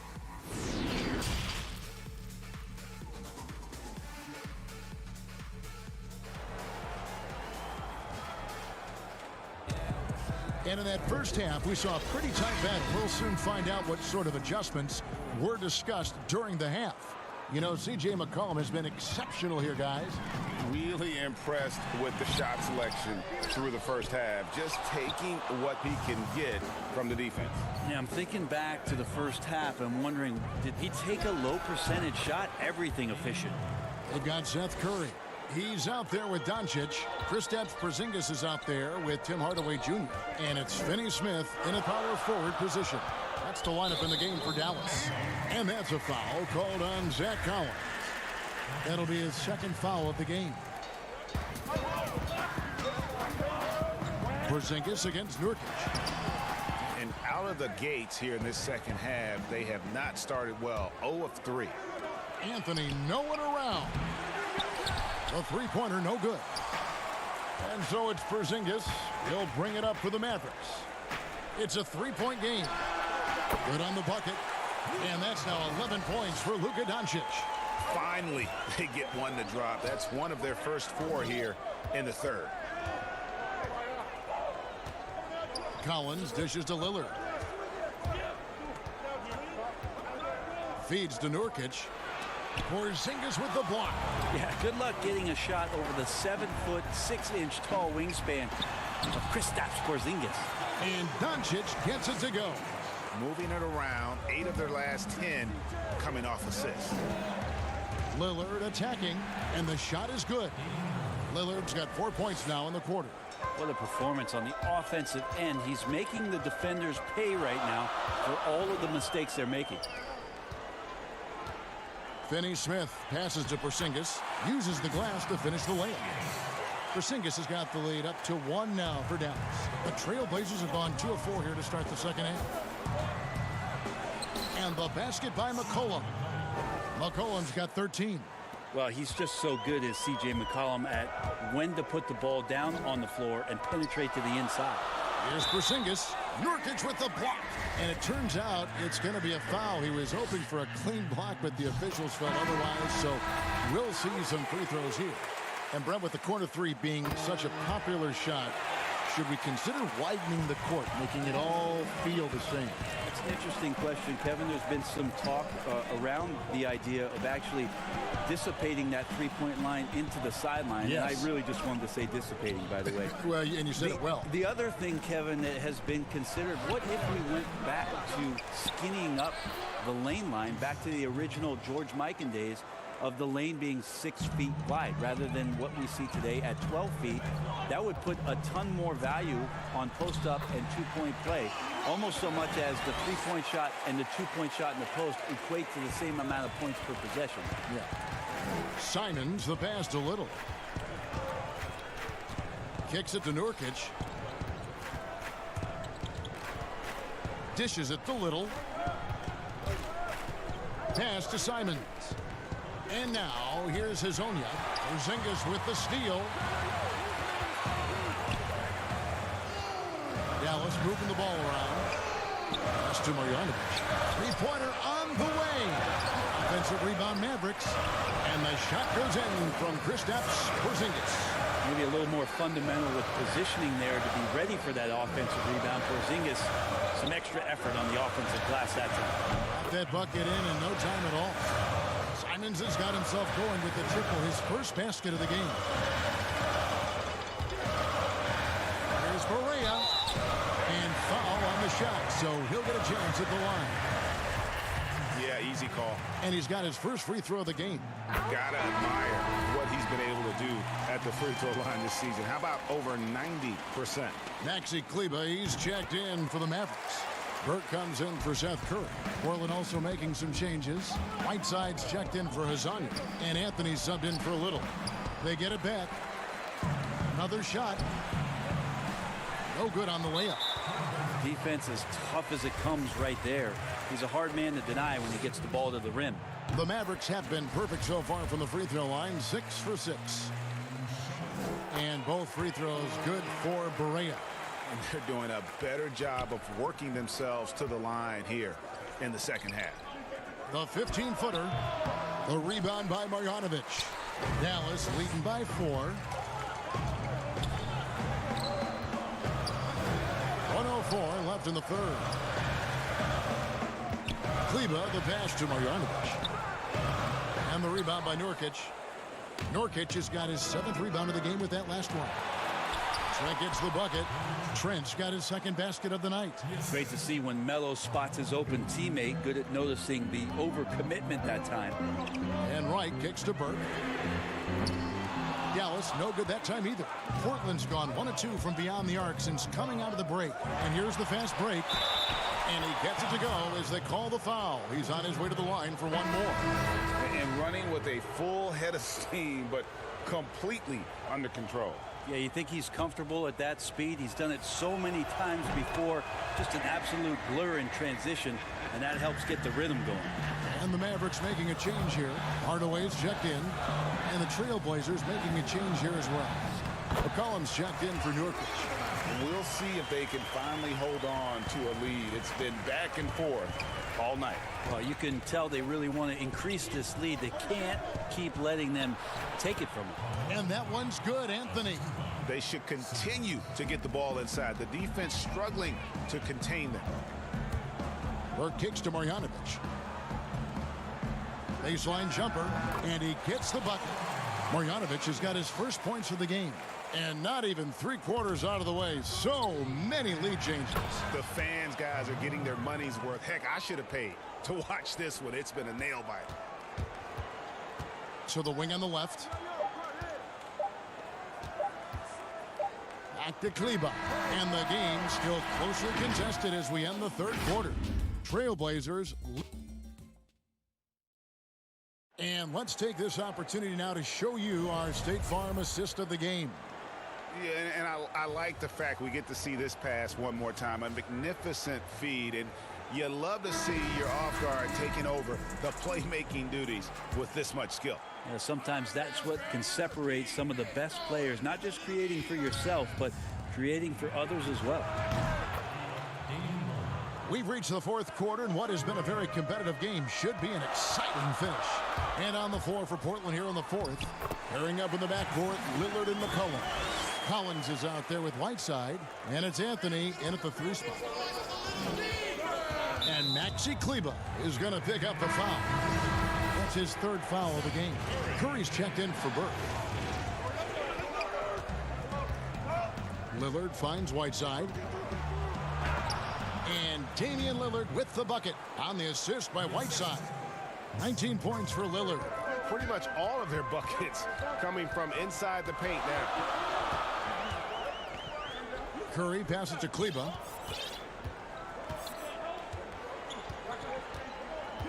Over in the corner, Doncic. And stolen by Whiteside. And here again, the Trailblazers in transition at the court. Look at that. Another reminder, Kevin, that Damian Lillard can be explosive, and we love it. A slight advantage for them in the rebound department, but that oftentimes is all it takes. To the paint, got a piece of it. Whiteside inside, and the jam by Whiteside. Well, whenever Whiteside has a chance to dunk, man gon' dunk. And the Mavericks call time here. And they're allowing too many points in the paint. Coach is going to let them hear about it. Yeah, coach knows that. They know that. In the timeout, they're going to hear about it, make the adjustment. And the Mavericks will go for a different look here. Marjanovic checked in for Dorian Finney-Smith. Michael Kidd-Gilchrist comes in for Hardaway. DeLon Wright, he's checked in for Seth Curry. And Trey Burke subbed in for Luka Doncic. He gets a chance now to catch up with the 4th member of our crew, Hall of Famer David Aldridge. During that last break, Kevin, I got a chance to hear Rick Carlisle's message to his team. He got on his guys about allowing too many paint points. He said, hey, we've got to be scrappier. We've got to be quicker to help, quicker to collapse the lane. You guys know what to do. Now you got to give me the effort. I want to see some nasty. Kevin? Out of bounds, Dallas will take possession. Here's what Portland has lined up on their schedule. On Sunday, they'll be playing against James Harden and the Houston Rockets. Then on Tuesday, they'll take on Karl Anthony Towns and the Minnesota Timberwolves. And the matchup with the Timberwolves, that's going to be one where it would take a lot of errors and maybe a cold shooting night for things to go wrong. They just have that much of an advantage over that team. Well, you can see when Whiteside put the ball down to drive that he was going to do everything in his power, and he's got a lot of that to flush it. Passes it to Wright. 4th quarter of play, and we're about 2.5 minutes through it right now. Kidd-Gilchrist finds Marjanovic, and Marjanovic with the slam. Oh, just solid on the one-handed slam. And guys, when it's a tight ball game like this, he's the guy they want with the ball. Lillard, right side. Misses off the left iron. The inside just a bit too congested for him to get the usual shot he would have with River. If you came to watch a scoring battle, you're in the right place. Both of these teams locked in on the offensive end. Going to be a high-scoring affair tonight. And the basket by McCollum. Well, fearlessness by McCollum there, willing to take those big shots in the game's biggest moments. Burke looking over the floor. The 10-footer. Again, the Mavericks score. And whatever intensity was lacking there in the first half, you're seeing it on display here now. You asked for those hustle plays earlier in the game. We're seeing them now. And it's blocked. And he recovers it. Here's Lillard. No good. Shot missing. Some solid defense from Kid Gilchrist. Down low to take the lead. 2 free throws coming up, and they call the shooting foul. No question, he got bumped on that shot.